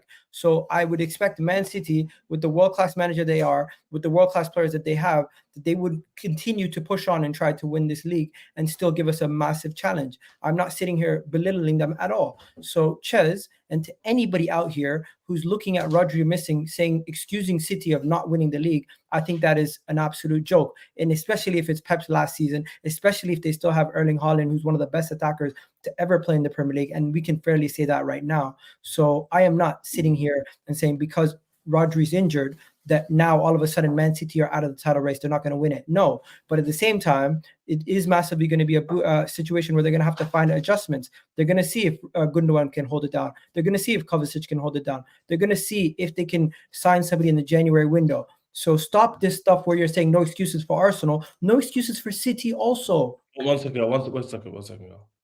There is no way you can finish this league and not win the Premier League. That's what I'm going to say. There's no waffle you can come on the show and give. There's no waffle on the channel. You need to win this Premier League. It's been 5 years, £800 million spent, back the manager, not a lot of injuries, relatively speaking. You have a style of play. You're winning football games. I don't really see, unless there's an anomaly and you get 5 injuries at once or this kind of freak of nature accidents, you should be winning the league. And if Rodri goes missing, and if you rate him at world-class level, like you say he is, like Haaland, like KDB's, then why can't rivals believe Arsenal fans should have that chest to say we're going to win the league even more so than before? Guys, 1 second, please. Let me just say this super chat here says this Ches guy just said 20 minutes ago Liverpool have a better squad than Arsenal. Now he's saying Arsenal must win the league and they have no excuses. Who's a better manager, Arteta or Slot? That's you tell us. I think Slot's got the European trophy. But Arteta in the league has proven it. That's what I'm saying. Oh, no, he hasn't actually, has he? Can I ask you a question about excuses? City being better than Arsenal and having a better manager, is that not a reason for them to not win the league? I literally said it's a leveler, but I think Arsenal fans should have the belief to win the league. Yeah, but forget what Arsenal fans should believe. Like, are you saying that they are the better team now? If I was an Arsenal fan, or just say Chelsea in this position, because I would never be an Arsenal fan, they don't win European trophies. But if I was an Arsenal fan or a Chelsea fan in this position, I would want my team to win the league for this position. What's wrong with me saying that? I understand what you're saying, Ches. I expect Man U in their process with Eric Ten Hag being there for 4 years. You'd be saying that. No, Ches, I understand again, but what I'm hearing you say is Arsenal fans should be saying there's no excuses. And I get that, but I don't want you talking through vicariously for other people. I want you to say from this point, do you think Arsenal will win the league or not? I've already predicted they'd win the league. I just told you that before. So they should. Yeah, but what you then follow it up when you talk is you then say because Arsenal fans should be saying that, and I'm just trying to ascertain whether you believe they'll do it or you think Arsenal fans should say it. Yeah, it's not got you, man. I'll make it clear. I've already said before this happened, the Rodri injury, that I think Arsenal are going to win the league because of the reason I stated before. This injury now, I believe, makes it even more tighter because I still with Man City, that team, they got Pep, they got squad managers, they got money. But as an Arsenal fan at the same time, another kind of caveat, if they come here and make excuses and say, well, we've got Odegaard, that I would like to hear that as an Arsenal fan myself. So that's what I'm saying. I just want to say one thing. I don't come on the stream and speak from a perspective of a Liverpool fan or a Tottenham fan or a Man United fan or a City fan. I think that's just kind of weird. Number one, you don't know how our fan base would feel about everything. Number one. Number two, a lot of your points, you're answering questions that you're making up in your own head. I've not once said that we are not favorites. I've not once said we are favorites. I've not once said we are going to win the league or lose the league during this stream. So you're coming up with your own arguments. If you want to hear something, listen to this. I think Man City are a formidable side, and even without Rodri, they're still going to challenge for the league coming to the end of the season. I still believe my team is going to win the league, and I've thought that from the beginning of the season, Rodri or no Rodri. Nobody here is making excuses. You are constantly fabricating arguments that nobody said on the stream, and maybe you have with your own friends. Now, number two, everybody in this whole chat, everyone in this whole video here can agree with me that Rodri is probably one of the best midfielders, and any team that loses that kind of quality of player is going to take a dip. Now let's see if the same energy you have for Arsenal is held to Man City. No excuses for them if they don't compete. No excuses for them if they fall off. No excuses for Man City because they still have Erling Haaland. They still have quality players. And they should, even though they've weathered the storm before with injuries, they should be able to do it again. And if we're going to keep that same energy, then fair. No, Yeah, but but I disagree with that, Egal. Staffy, one thing, you just what when did everybody say in this chat, what I say, they're not going to compete? Who said that? No, but you're saying it's written off. Why are you Arsenal has to still win it. competing? No. But you basically are throwing them off and saying Arsenal has to win the league now because of their injury. Basically, isn't what I said. I literally said they'd compete with you. We have no excuses not to win, as I predicted you to win the league anyway. I don't get what's so hard to understand. You're using the Rodri injury as a way to insult Arsenal if they don't win. Yeah, but saying How was Arsenal that an insult? no, but saying Arsenal have no excuses is writing off City. How was that writing them off? Well, because to say no excuse, example, saying there's no excuse means they are exponentially now better than them. So no excuse means we can't turn around and go, well, City are just the best team England's ever seen, and therefore they pipped Arsenal to another league title. Oh, But that is true, Terry. Why are we beating around the bush? Staffy, They one lost second, let me ask you a Rodri. question, We should right? be saying that. No, but that isn't what. Again, It's not an insult to City, Terry. No, Staffy, ahead. that's not what I'm saying. It's fair. I'm not saying it's an insult. I'm stating, Egal just said, and I want to be fair to Egal here, that you're writing City off. Ches said, no, I'm not. But if you're saying there's no excuse not to win the league from an Arsenal point of view, that means you're writing City off. I'm just trying to... Terry, no, two things can be true at the same time. What I mean by no excuses, at what point do Arsenal need to win the league? You tell me.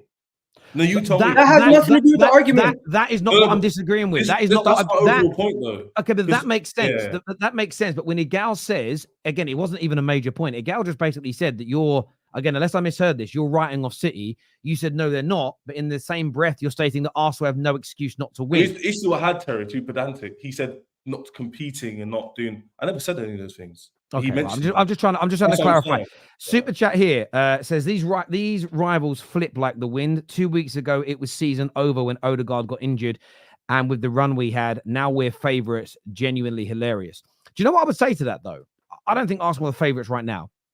If they win the next 3 games well, depending on how City get on with Rodri being out, I think the pendulum could swing because Arsenal did have a hard start to the season. They've got through it pretty well.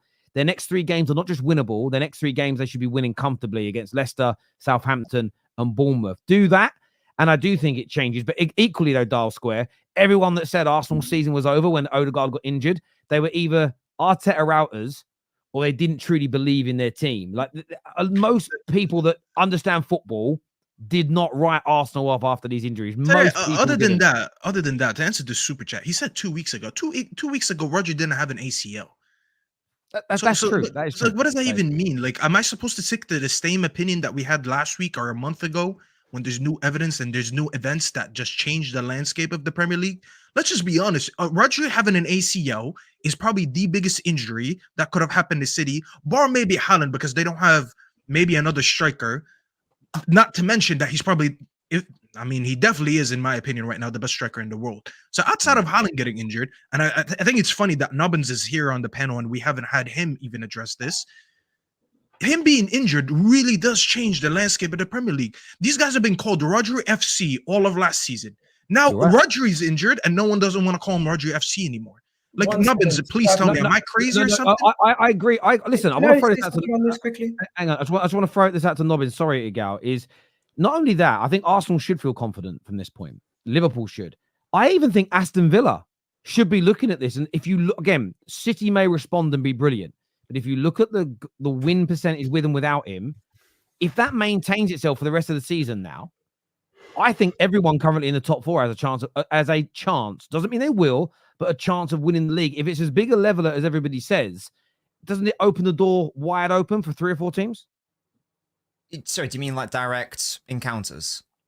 No, City? I mean just in terms of Villa, Liverpool, Arsenal, with Rodri being out. If the belief, like Staffy said, is that you're kind of Rodri FC, you're nowhere near as good without them, does this not open the door for everybody now to try and win the league title? Yes, yeah. So what I would say on the whole Rodri excuse situation is very, very good to see non-City fans be so passionate about the Rodri situation. It's very good to see. I would say that obviously if you take out your most important player of any team, then of course you're going to be in a weakened state. Like that much is obvious. What I would say is also, if we want to bring it to the excuses point, is that there's 33 games left in the season. And moreover, there is a January transfer window to address it. So I'm personally not in. So let's say, thought experiment. Let's say that City don't win the title. I will not be saying, oh, we didn't win the title because Rodri got injured. I don't think that's fair to say. In the same way that if we didn't win the title last season, I wouldn't have said, oh, we didn't have De Bruyne for half of it. Because again, I don't think that's fair. I expect other players to step up.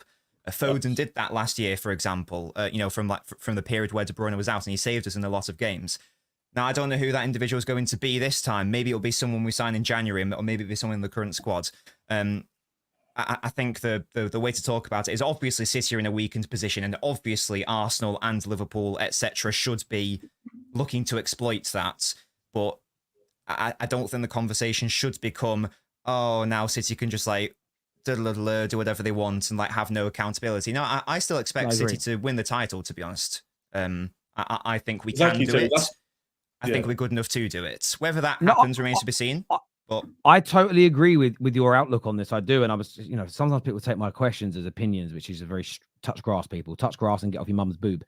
But it's a case of, for me, you should still expect it. I said the same thing about Arsenal last week. When I saw Arsenal fans who supposedly back Arteta writing their season off after a couple of injuries, part of me was like, how dare you? My life growing up being a football fan, Man United had loads of injuries every season when we were winning, doing three-peats, trebles, winning Champions Leagues and Premier Leagues in the same season. We got injuries in all those campaigns. You still expected us to win. No Man United fan, when Cantona and I got banned for kicking a racist, which should never have happened, by the way. You should have been given a fucking statue for kicking a racist. But we didn't sit there and go, it's okay not to win the league. We still demanded we win it. And I think that's right. On the stats, just purely for fun, if City maintain their points per game without Rodri that they've had over the last 2 seasons, which is 1.9 points per game, it means they will finish the season on around 75 points from now. This, if that remains, okay? I'm just putting that out there. Last season, Aston Villa got 68 points. Liverpool got 82. Arsenal got 89 points. This is why I said, and I think the most pressure is on Arsenal. They've been the better of all those teams in the last 3 years. But I think all teams should be, again, not celebrating the injury per se against a player, but you have to look at this as being you have to. Right now, there's probably a lot of heavyweight boxers that think, if I could get a fight lined up with AJ, he looks like he's lost his punch resistance. It's worth millions of pounds. People are now going to want that fight a little bit more. That's why I said when I was speaking that if you're an Arsenal fan, that's why I looked at their perspective. You should be looking at this and going, there shouldn't be an excuse for us not to win the league. That's what I'm saying. Providing you don't get any injuries. Yeah, it's a very good opportunity. It's a wider point. It's a great exactly. It's a wider point, I agree with that. And there's a wider point. Every single season, we're hearing excuses. We didn't win the league here. We didn't win the league here. This season, coming to this season, a lot of Arsenal fans are in the same wavelength. We're going to win it. We have a good squad, manager. So now with Rodri being out, I don't understand from their perspective where the excuse could come if they don't win the league. At what point do you need to win it? That's my wider point. I hear you on that. Yeah. I think. I've got to say, Egal, because we've got to get to other talking points. We'll run out of time. Sorry. It says, listen to Manchester City are fantastic, but let's just not forget we turned up to their ground missing Odegaard and Mourinho, and effing we slapped them if they were fit. And I wanted to ask a little bit about that as well, because Arsenal have got a lot of criticism in the last 24 hours or so now about the way they played and the way they performed at the Etihad. What's your take on that, Tom? Do you think Arsenal's criticism that they didn't try to win, they sat behind the ball, do you think the criticism is fair, or is it not looking at the context of the game? Look at where the criticism comes from. It comes from people who don't want Arsenal to win. Anyone with a brain, when you're down to 10 men, realizes the smart thing to do is get men behind the ball, especially when you're winning and you have something to hold on to. That you set up deep, tough to break down, and that's exactly what Arsenal did. People hate it because they want Arsenal to lose, and B, hate it because Arsenal are actually quite good at it. So it's not like they're getting broken down and they can't get back out again. They very well, on another day, if they just switch on a corner, leave after a ridiculously good 45 minutes defensively, and to narrow it down to just, they chucked everyone in the box. No, it was very tactical what they were doing. And I'm sure there's people a lot smarter than me who can break down, but basically they were just funneling it to Kyle Walker to hit it from the edge of the box, or Ruben Dias to hit it from the edge of the box. The kind of players who you want hitting it from the edge of the box because it's not going to threaten. It was they couldn't get it out wide. Arsenal. That was a problem. They couldn't get the ball. You did the same thing to us. Do you remember when we went down to 9 against you? It was, and you got applauded for that. The media was like, what? And let's be honest, we scored, but it was literally like the 90th. We scored. We scored for you because you couldn't break us down. We had to put it in the net. But you were applauded. You literally did the exact same thing. Your defensive line was solid. You did that with 8 outfield players. 9, like Arsenal, just they literally restricted the wide areas. And I don't really know what Guardiola was doing, because if you're going to go with 2 wingers, they've got to be like. I mean, Savinho for that first goal absolutely cooked Calafiori. Then Arsenal changed their game plan, and City, it was like, I was waiting to see Pep. To be fair, a certain man let City down twice. Well, he let him down twice. He got dragged out of position for one and didn't get back in time, and then whatever he was doing on the corner with Gabriel, I don't get. I was shocked Kyle Walker even started the game, and it felt like a bit Rico Lewis has got to come in. Yeah, you're watching Kyle Walker in that game. He needs to take 3 touches to actually get the ball under control. And when you're trying to break down a block that's that well organised, you need to be quick and incisive with it. And it would go from one side to the other dead quick, bang, bang, bang, bang. And then Kyle Walker, crap first touch. He's chasing it down, takes another one. All of a sudden, Arsenal back in shape, and City has to do it all over again. I do think that he should have brought on... I think he should have taken a defender off. The moment the second half started and Saka went on, a defender should have went off, and he should have trusted in Diaz and Akanji and Gvardiol 1v1, or not 1v1, but on their own to be good enough to defend any counter-attack from Havertz and Martinelli, because Arsenal weren't setting up to attack in that half. They should have got the extra man on, and I felt they should have attacked in the wider areas a little bit more. It's hard to break down a low block, obviously, but the joy they got was from combinations out wide, leading to cutbacks into the box, which were either clear behind for a corner or put in an effort towards goal. And it just felt like City, until about the 70th minute, weren't doing that. It was a case of pass it round the edge of the box. Oh, there's half a yard of space. Go on, Kyle, hit it. Oh, it's over the bar. Or Diaz. or Diaz, or Akanji, or anyone who doesn't have a knack for hitting it from range.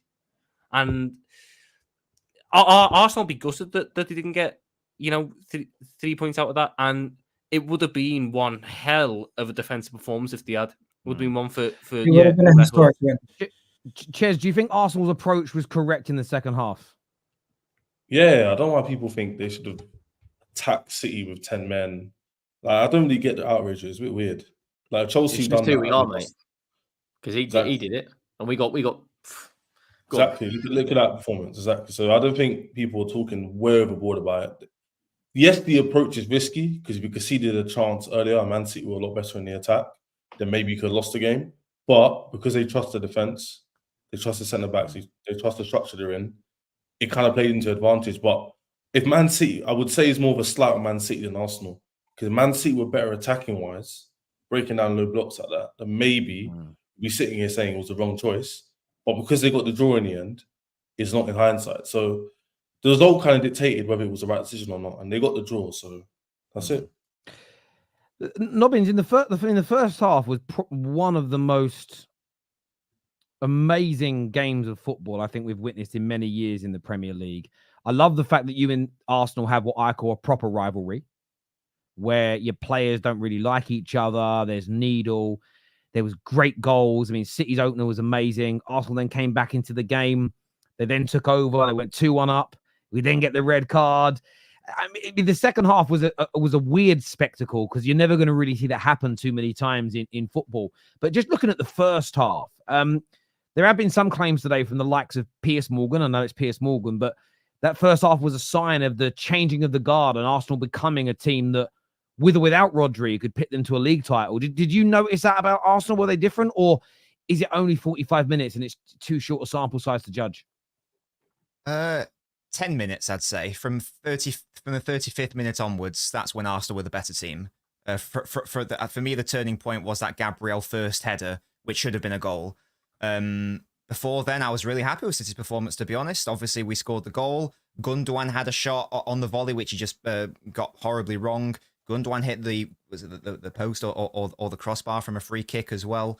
I thought we were in control of the game, limited Arsenal to nothing in terms of any actual chances.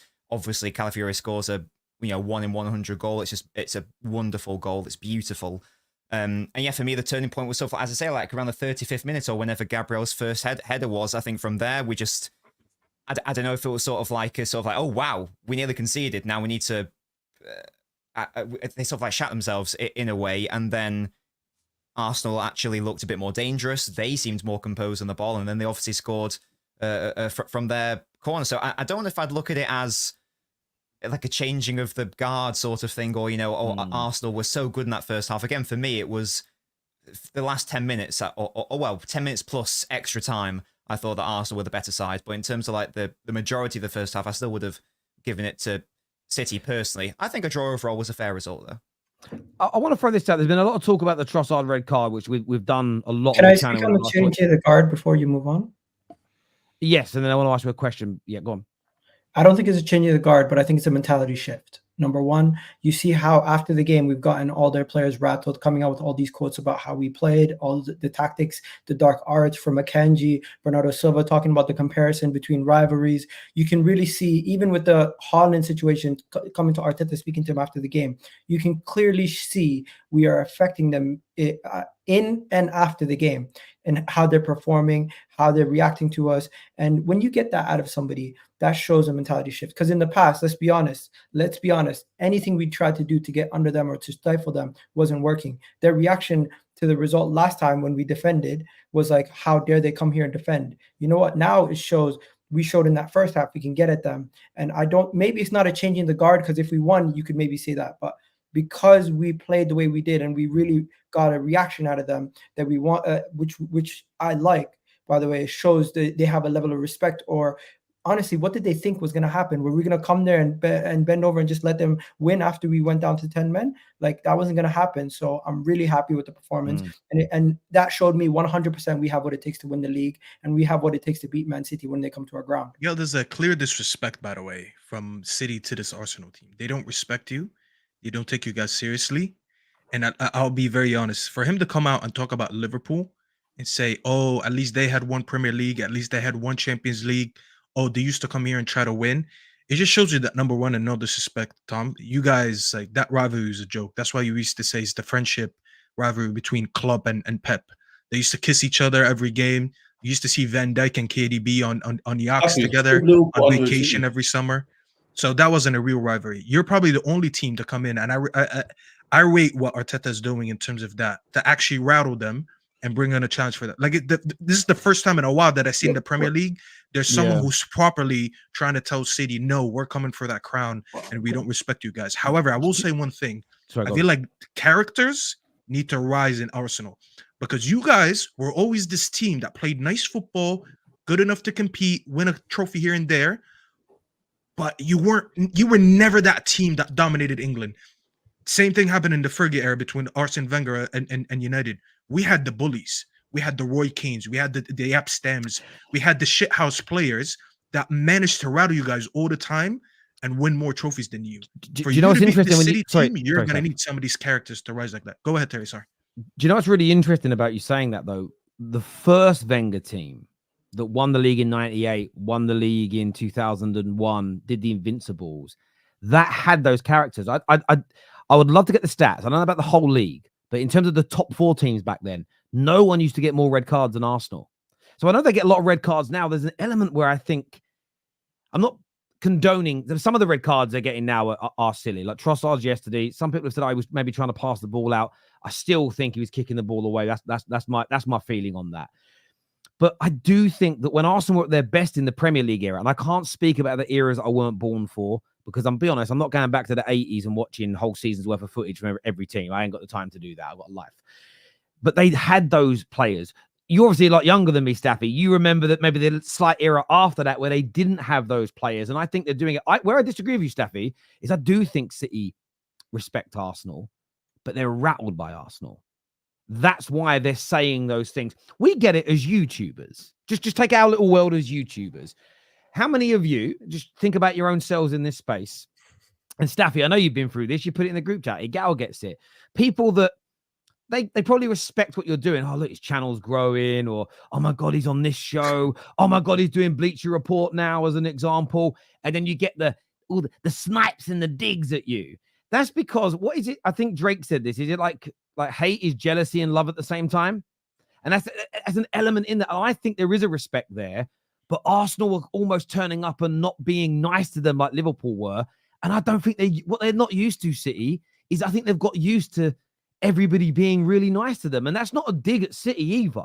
This is amazing for the Premier League. That Man United Arsenal rivalry in the 90s is the reason that all of our clubs are now earning, is one of the reasons that all of our clubs are earning the money. The Wenger and the Jose, Chelsea and Arsenal rivalry is a reason that the money is there now, because it captivates people. And for me, although I think he probably should, it is a red card offense to throw a ball at a player's head, I fucking loved it. I thought it was great. I don't want to see any tackles that can break people's legs. I want to see fighting. I want to see the managers flicking each other's ties. That moment where Wenger stood in the stadium at Old Trafford with his arms out when he got sent off. These things are iconic and cinematic beyond just the football. And I love the fact that this could now be coming back. The only thing I'm gutted about is my team, the Arsenal Terrors. I just wish that my team was in that. I really, really do. That video, by the way, of Haaland telling Arteta, stay humble. I swear that should be on repeat every game for the remainder of the Premier League season. Just put it out there, home or away. Every time the players go out, play that video of Haaland punking your manager, telling him to stay humble and throwing the ball in your teammate's head. That should be there every game. He's a proper shithouse, Haaland, isn't he? It's great. It's brilliant. I am sick and tired of seeing players switch shirts before games, halftime, cuddling. Madison hugging Arteta. Yeah, but that's what I'm saying. I want to see it back. I want to see characters, right? I want to see Gabriel. The next time they play, Gabriel, the first minute you see Haaland, you leave a challenge on him. I want you to. I know you don't like Martin. I don't want to see two-footed tackles like Martinez, but you know when he barges someone or he smashes someone, that's fine, because you're not gonna hurt anybody. We need that in the game. It's amazing. Viewers, listen, I think more teams in the Premier League need to take note and rough up City and show them who's boss. There we go. Why did you make it about us? You're the title challenger. Because a lot of teams line up against City and they're scared. That's what I'm saying. We try. We're just I beat them in the Champions League final. I beat them in the FA Cup final. Main was the only one to beat Rodri in the last 76 I want to speak on Chelsea for a minute. We haven't got time to go through their entire game, but I want to ask a question. Has there been too much disrespect put upon Nico Jackson? I want to show you some statistics, okay? First one involves Mo Salah. Non-penalty goals since the start of last season, Nico Jackson has more. In the last two seasons combined, non-penalties, take away penalties, GA-wise, Nico is now level because he got an assist. Nico Jackson's output is on level with Bukayo Saka. Have we been, I'm going to go to Ches first on this, has Jackson been disrespected in the Premier League in terms of his outputs as a player? Yeah, 100%. 100%. And the thing is, it's so weird to me because this guy wasn't bought for a lot of money, like some of our other signings were. He's obviously come from a new league. Second professional season was last season, but he came from Villarreal, I think he came from. And he got 14 goals and a few assists in the league. And the reason why, I understand why he gets the hate, because he's a leading striker for Chelsea, who weren't in a good space, 2 years ago, weren't in a good space last season. So because he's the head of the face of that, people hate on him a bit more. When you look at the numbers, look at the performances, he's actually been putting them up. And as a Chelsea fan, I can say this, because only when rivals actually watch the guy, like the West Ham game, or you watch him in a top six game, then they actually see how he's actually good on the ball. He's got good dribbling. He's got good skills. He's not a clinical finisher, which everybody knows that. But at the same time, he still gets the numbers. And players he's compared to, that we just saw, who are deemed clinical, have the same numbers as him. And he's 23 years old.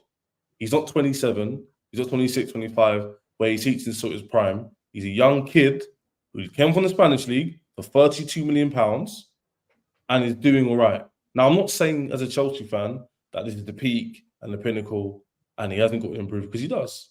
His clinical attributes need to improve. And this season, he's very clinical. If we continue that, then cool. But at the same time, people on this panel don't have strikers like him, but they'll laugh at my striker. People in the league will laugh at my striker who puts up more numbers than their players. That's the thing that doesn't make sense to me. Rivals laugh at Jackson, but then I'll be like, what player do you have that scores 14 goals in the Premier League? And they go into their best player. Jackson wasn't our best player last season, and he's got more goals than most teams' attackers in the league, in his first season in the league. So that's why I'm saying Chelsea fans will relax with him, because we see he's got trajectory. A lot of rivals, of course, doing their job being tribal, don't see it. But I rate him as a player. I think he's very underrated. He's still got a lot to improve, but that's what he gives you. He gives you 2 goals here, assist here. And this season, I know it's been 5 games, I'm not going overboard, but at least in games where he doesn't score, he gets an assist, or he's doing something impactful in the game. So if I can see that more often, then cool. But a lot of rival fans, if he continues at this, I've got a lot of egg in their face, because apparently he's crap, apparently he's this, apparently he's that. He's sitting on 4 goals in the league. So I'm To be just fair, saying. Chaz, you guys told us all summer that you wanted what's his name, Osimhen.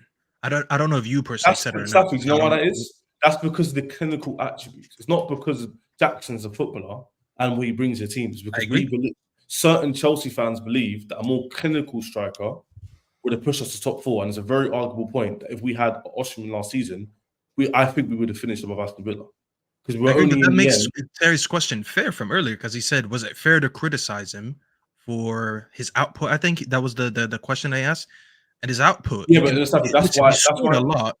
But like, there is certain games where you're like, wow, how did he miss that? FA Cup Arsenal game is an example. This is the thing, though. Like, Terry's question is like him as an individual, but I wouldn't attribute the semi-final, for example, or us finishing 6th on him.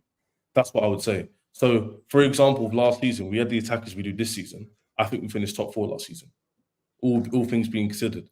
So, I don't think us finishing 6th for not winning any trophy last season was because of him. So that's why I think harsh that people blame him because he's new to the league, because he's not pleasing in the eye, so people would like, because he's not as big as Haaland is. But when you actually look at the numbers and the impact he has on teams, it's actually quite a lot. But that doesn't mean that I cannot expect more. I think he can still do better, because I think he can. You know something? Yeah. The people who are the most disrespectful to Jackson is actually your own fan base. It's you actually have no patience. I don't think it is. It is. It is your own fan base. He got 14 Premier League goals. No, 1 second. Your own fan base are the people who make fun of Jackson on a regular basis, make jokes about him, constantly show comps of him missing. It's not as many rivals making fun of Jackson as Chelsea fans themselves making fun of Jackson. Also, there's people that were saying the guy you guys got from Barcelona who's sitting on your bench, we need to give him a go if Jackson doesn't play. There's people who were saying he shouldn't have even started the game that he scored the 2 goals in the brace this weekend. So as much as you want to big up Jackson, everyone here wants to big up Jackson. He's, first of all, Mo Salah and Saka are some of the best players in the league. Are we saying he's one of the best players in the league all of a sudden now because he scored a bunch of goals and got a couple of assists? That's the point of that stat, Egal. He's not, but he puts up these stats. No. Number two, he's performing decent, but even then, he was still getting criticized by Chelsea fans for the misses in the close games. So as much as we want to sit here and big him up for his performances, which he deserves to be bigged up for the start that he's had to the season, let's see if he can maintain it, and let's see if he now changes the opinions of those Chelsea fans who are much louder than Ches and insult him on a regular basis. Yeah, the thing is, you had a go at me earlier for saying Arsenal fans say something, and you just use the same logic with Chelsea fans. I could literally go to Twitter and give you 50 examples of this past year where Chelsea fans were criticizing Jackson, calling him a donkey, making all sorts of insults to him, saying we need Osimhen now, we need Victor Gyökeres, we need Sesko, we need somebody else. So I'm not talking about Chelsea fans. I can give you many examples of Chelsea fans who've said this, and I'm not telling you. Luckily, I'm not I don't. telling you how they feel now. I'm telling you what they've said to me on a regular basis, and you yourself have experienced this on a regular basis. So let's not sit here and act like Jackson, because he's playing well right now, that your fan base was all in love with him and wanted him to be your starting striker. Again. You yourself, you yourself, Ches, did not want him as your starting striker. So don't come here, sit here and change up your whole tune out of nowhere. You're lying to the people, my friend. Anyway, luckily, no one wants you to go on Twitter and do that. Luckily, you just showed you're very emotional. 2 reasons. Let me speak now. You just went on a rant for no reason, by the way. You just did the same thing. You had a go at me earlier and did the exact same thing and said Chelsea fans, and people in the chat just quoted, you don't rate him yourself, which says a lot. But what I was going to say to you was Jackson could still improve. When once in my soliloquy that I say he's a starting striker and he's going to be there, I don't want him to be replaced. If Nkunku scores when he goes off the bench, I'd rather him play up front. He's more clinical than Jackson. If Jackson can keep playing like he's done the last 5 games, for the next 5 games and after, then I want him to start because he's producing goals and assists on a regular basis. If he's not as clinical as last season and he's hit and miss like we saw last season, then I want him to be replaced. Because as a Chelsea fan, I want the best of the best, and so is everybody else in this panel. It's as simple as that.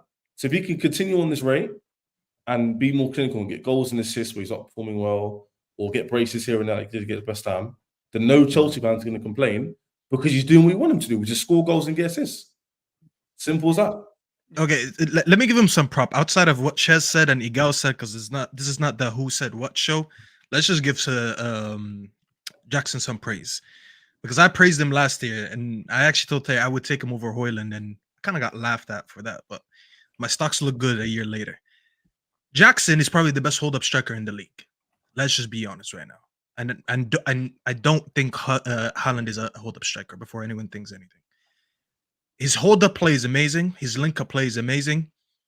Everything he does on the pitch, everything he did on the pitch last season, bar scoring goals, was very good.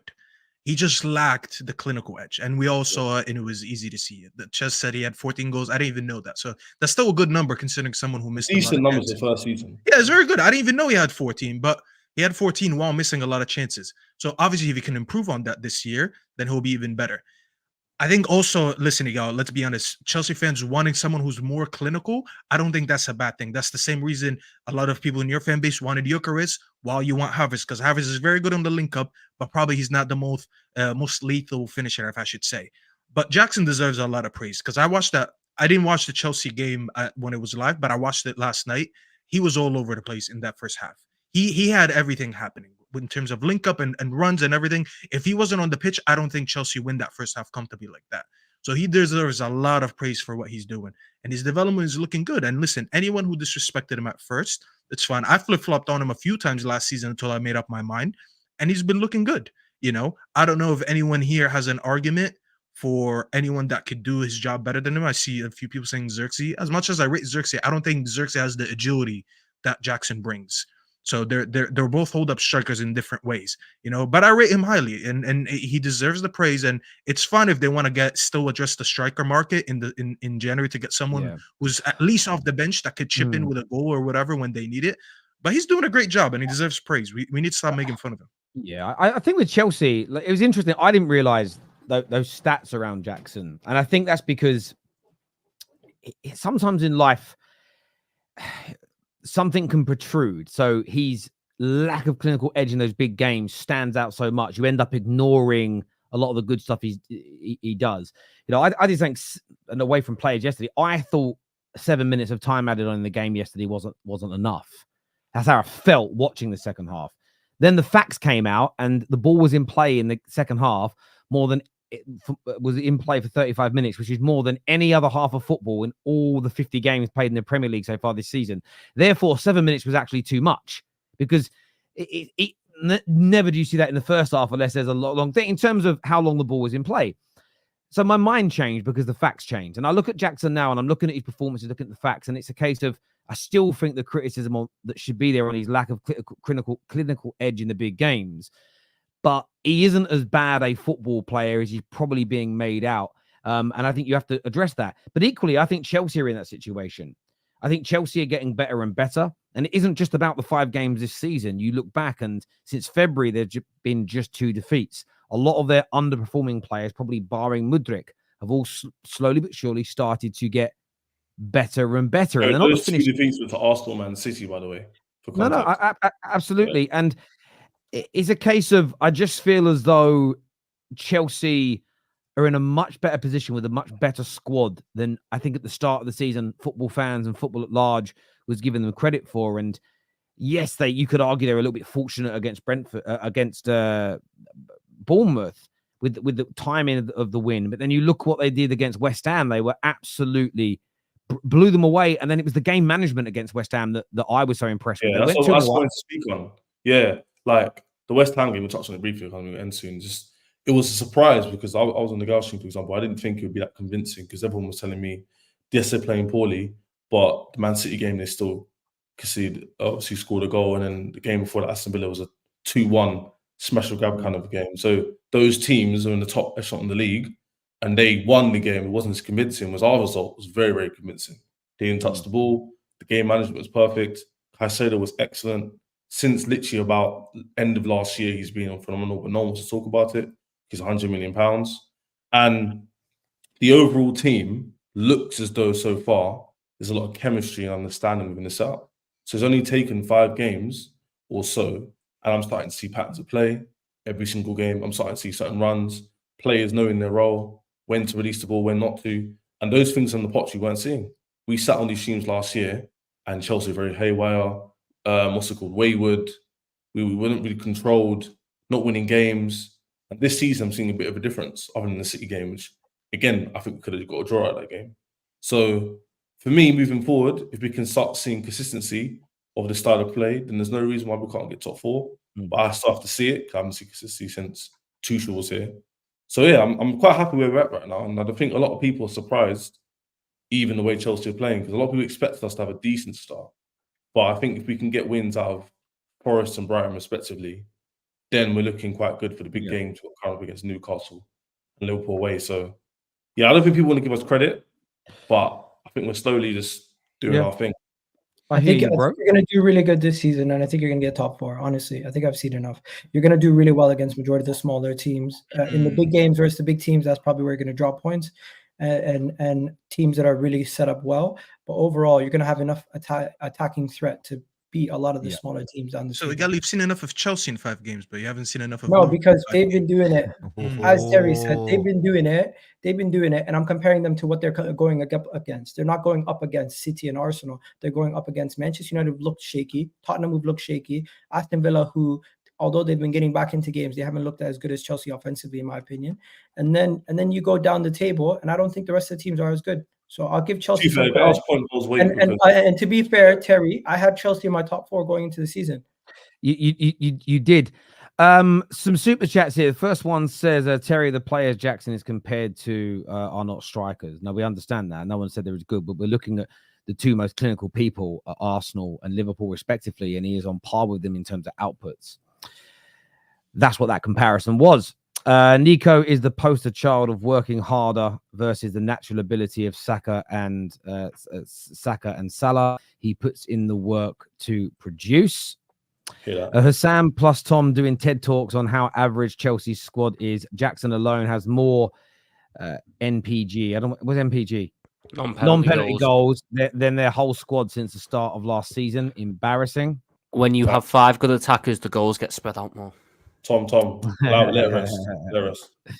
There is no changing of the guard until Arsenal actually win the league. Egal is right about the mental shift. Arsenal fans are very reactional, and we do have to get the league over the line. But let's not say that City are weak without Rodri. That means Arsenal done. I don't quite get what you mean. Yeah, I get what you mean at the end. All whining and complaining from City players and fans in the last 24 hours has been hilarious. Had every decision their way, 55 minutes against 10 men. Whinge babies is what Maverick says here. Nobbins hasn't moaned though, so that's not quite an accurate thing. Nobbins hasn't moaned. Nobbins has been complimentary. As an Arsenal fan, I apologize for our team playing like that in the second half. I encourage all teams to do the opposite and beat City.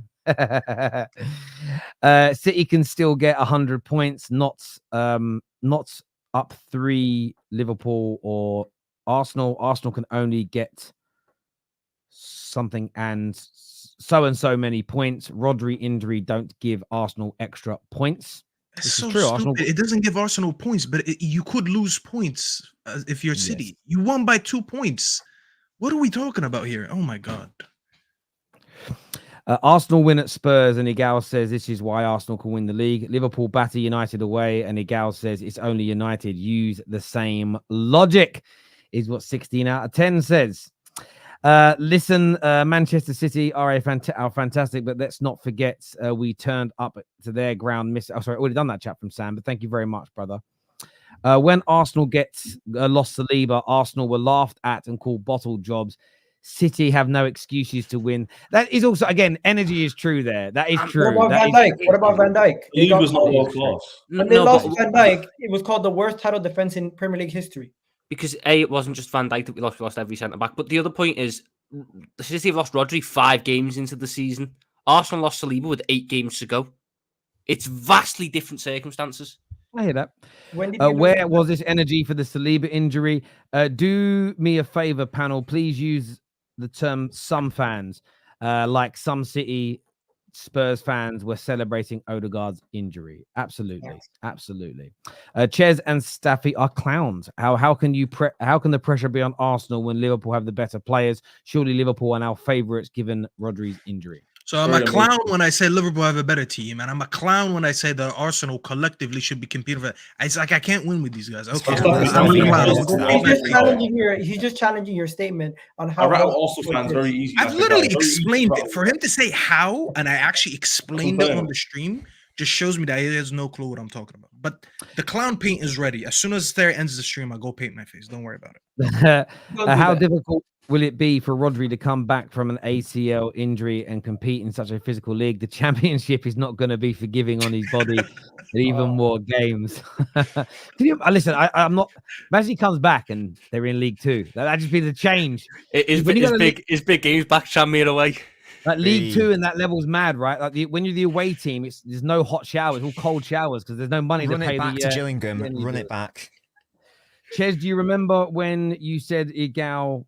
Sorry, you said to Egal when you drew to Arsenal 2-2 last season. Do you remember what you said to Egal when you 2-2 with Arsenal last season? I don't know. I don't know what you said. God knows. Ches, do you remember what you said 10 months ago? MI does, but he hasn't told us. MI, tell us. I don't get why City fans are worried about Rodri. They still have Michael Oliver for the rest of the season. Smart investment. Yet again, no respect. We were second. 1 goal conceded stopped this tribalistic hatred. And Tom wearing his club colours. Wow. Shorty's calling you out there. Michael Oliver thing, Terry. Did you know that Arsenal have 3 bookings this season for kicking the ball after play? So delay of play. And United have 1. And pretty much those are the only cards. I read a stat that came out today. There's been over 100 occurrences of delay in the restart. Only 4 cards. Only 4 cards have been issued, and 3 to Arsenal, 1 to Man United. But it hasn't been verified yet. No, I've seen that tweet, and it's just, the guy's replies underneath it are just I didn't check that one, and I didn't check that one. But it seems like that. Guys, I want to say a big thank you to everyone who has tuned in. Please hit the like button before you leave. This video is taking you across the Dom Hassam's channel for the A-listers show. So get across there to go and support Hassam. Until next time, take care. Goodbye. God bless. And we'll see you soon. Peace.